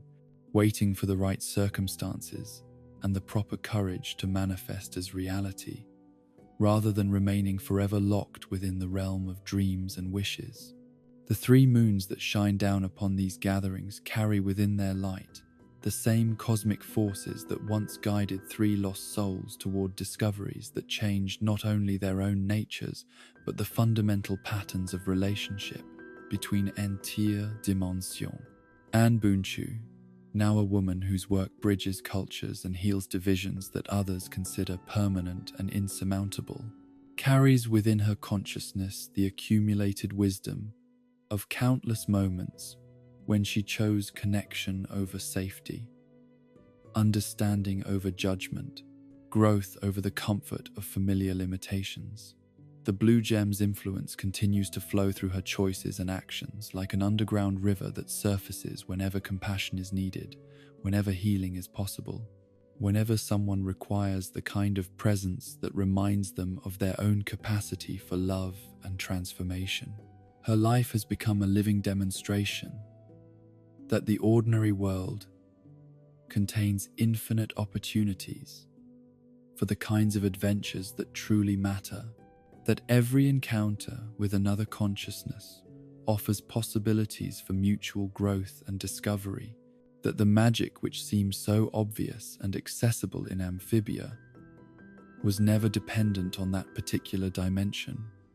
but rather on ways of seeing and being that can be cultivated anywhere that hearts remain open to wonder and souls retain the courage to risk genuine connection. Sasha Waybright, whose understanding of leadership has been refined through trials that taught her the difference between commanding others and empowering them, now moves through her adult responsibilities with the quiet confidence of someone who has learned that true authority emerges from service rather than dominance. The Green Gem's energy manifests in her life through countless small moments when she chooses to use her natural charisma and strategic intelligence to create opportunities for others rather than advancing her own interests. When she stands up for those who cannot defend themselves, when she demonstrates through example rather than lecture what it means to find strength through vulnerability rather than invulnerability. Her friendships and professional relationships reflect the hard-won wisdom she gained through experiencing both the intoxication of power and the deeper satisfaction that comes from using that power to nurture growth in others. She has become the kind of leader who creates more leaders rather than more followers, whose presence in any situation tends to bring out the best in everyone involved because she has learned to see potential where others see limitation, courage where others see fear, wisdom where others see only confusion or inexperience. Marcy Wu, whose brilliant mind has been tempered by experiences that taught her the difference between knowledge that serves the ego and understanding that serves the soul, has found ways to channel her intellectual gifts into research and education that opens new possibilities for consciousness while remaining grounded in practical service to the needs of actual communities facing real challenges. The Orange Gem's wisdom flows through her work like a golden thread that connects abstract theoretical insights to concrete applications that improve lives and expand opportunities for others to discover their own capacity for growth and contribution. Her scholarly achievements now serve purposes that extend far beyond personal advancement or professional recognition, becoming tools for creating bridges between different ways of knowing and being, between ancient wisdom and contemporary understanding, between the analytical intelligence that can solve practical problems and the intuitive awareness that perceives the deeper patterns and connections that give meaning to existence itself. She has become the kind of teacher who helps students discover their own wisdom rather than merely absorbing information, the kind of researcher whose investigations serve humanity's greatest needs rather than its most trivial curiosities. The friendship that binds these three souls together has deepened and evolved through the decades of their adult lives, becoming a source of strength and inspiration that continues to grow rather than diminishing with time or distance. Their connection transcends the normal categories of relationship because it was forged in circumstances that revealed the essential truth of their individual natures, while also demonstrating the miraculous transformations that become possible when different forms of consciousness learn to work together in harmony rather than competition. They have become living proof that the bonds created through shared trials and mutual growth possess a quality of permanence and resilience that can weather any storm, overcome any obstacle, bridge any distance or difference. Their continued support for each other's development and their ongoing collaboration in projects that serve the greater good demonstrate that authentic friendship is not merely a source of personal comfort, but a force for positive change in the world, a way of channeling love into forms that benefit not only those directly involved, but entire communities and cultures that are touched by the ripple effects of their combined wisdom and dedication. In the space between dimensions, where the barriers that normally separate different realms of existence grow thin enough for sensitive souls to perceive the underlying unity that connects all forms of consciousness, the echo of their adventure continues to resonate like a song that never truly ends. The Calamity Box, having served its purpose as catalyst for transformations that were always possible but rarely achieved, rests now in whatever cosmic repository houses artifacts whose work has been completed, yet its influence continues to shape reality through the lives that were changed by contact with its ancient wisdom and power. The mystical forces that brought three ordinary girls into contact with a world of talking frogs and magical possibilities continue to operate throughout the infinite expanse of creation, always seeking new opportunities to facilitate growth and connection, always ready to provide assistance to consciousness that has developed sufficient courage and wisdom to accept the responsibilities that come with expanded capabilities and enhanced understanding. The adventure never truly ends because consciousness itself is an eternal adventure, an ongoing exploration of possibilities that have no final destination but infinite opportunities for discovery and transformation. As you drift towards sleep, carry with you the knowledge that growth is always possible, that every moment offers choices between fear and love, between separation and connection, between the comfortable limitations of familiar patterns and the exhilarating possibilities that await those brave enough to question everything they thought they knew about themselves and their world. The lessons learned in amphibian marshlands and crystal cities, in temples that test the soul and battles that reveal the heart, remain forever accessible to anyone whose consciousness has opened enough to perceive them. Rest now, knowing that in every act of genuine kindness, every moment of authentic connection,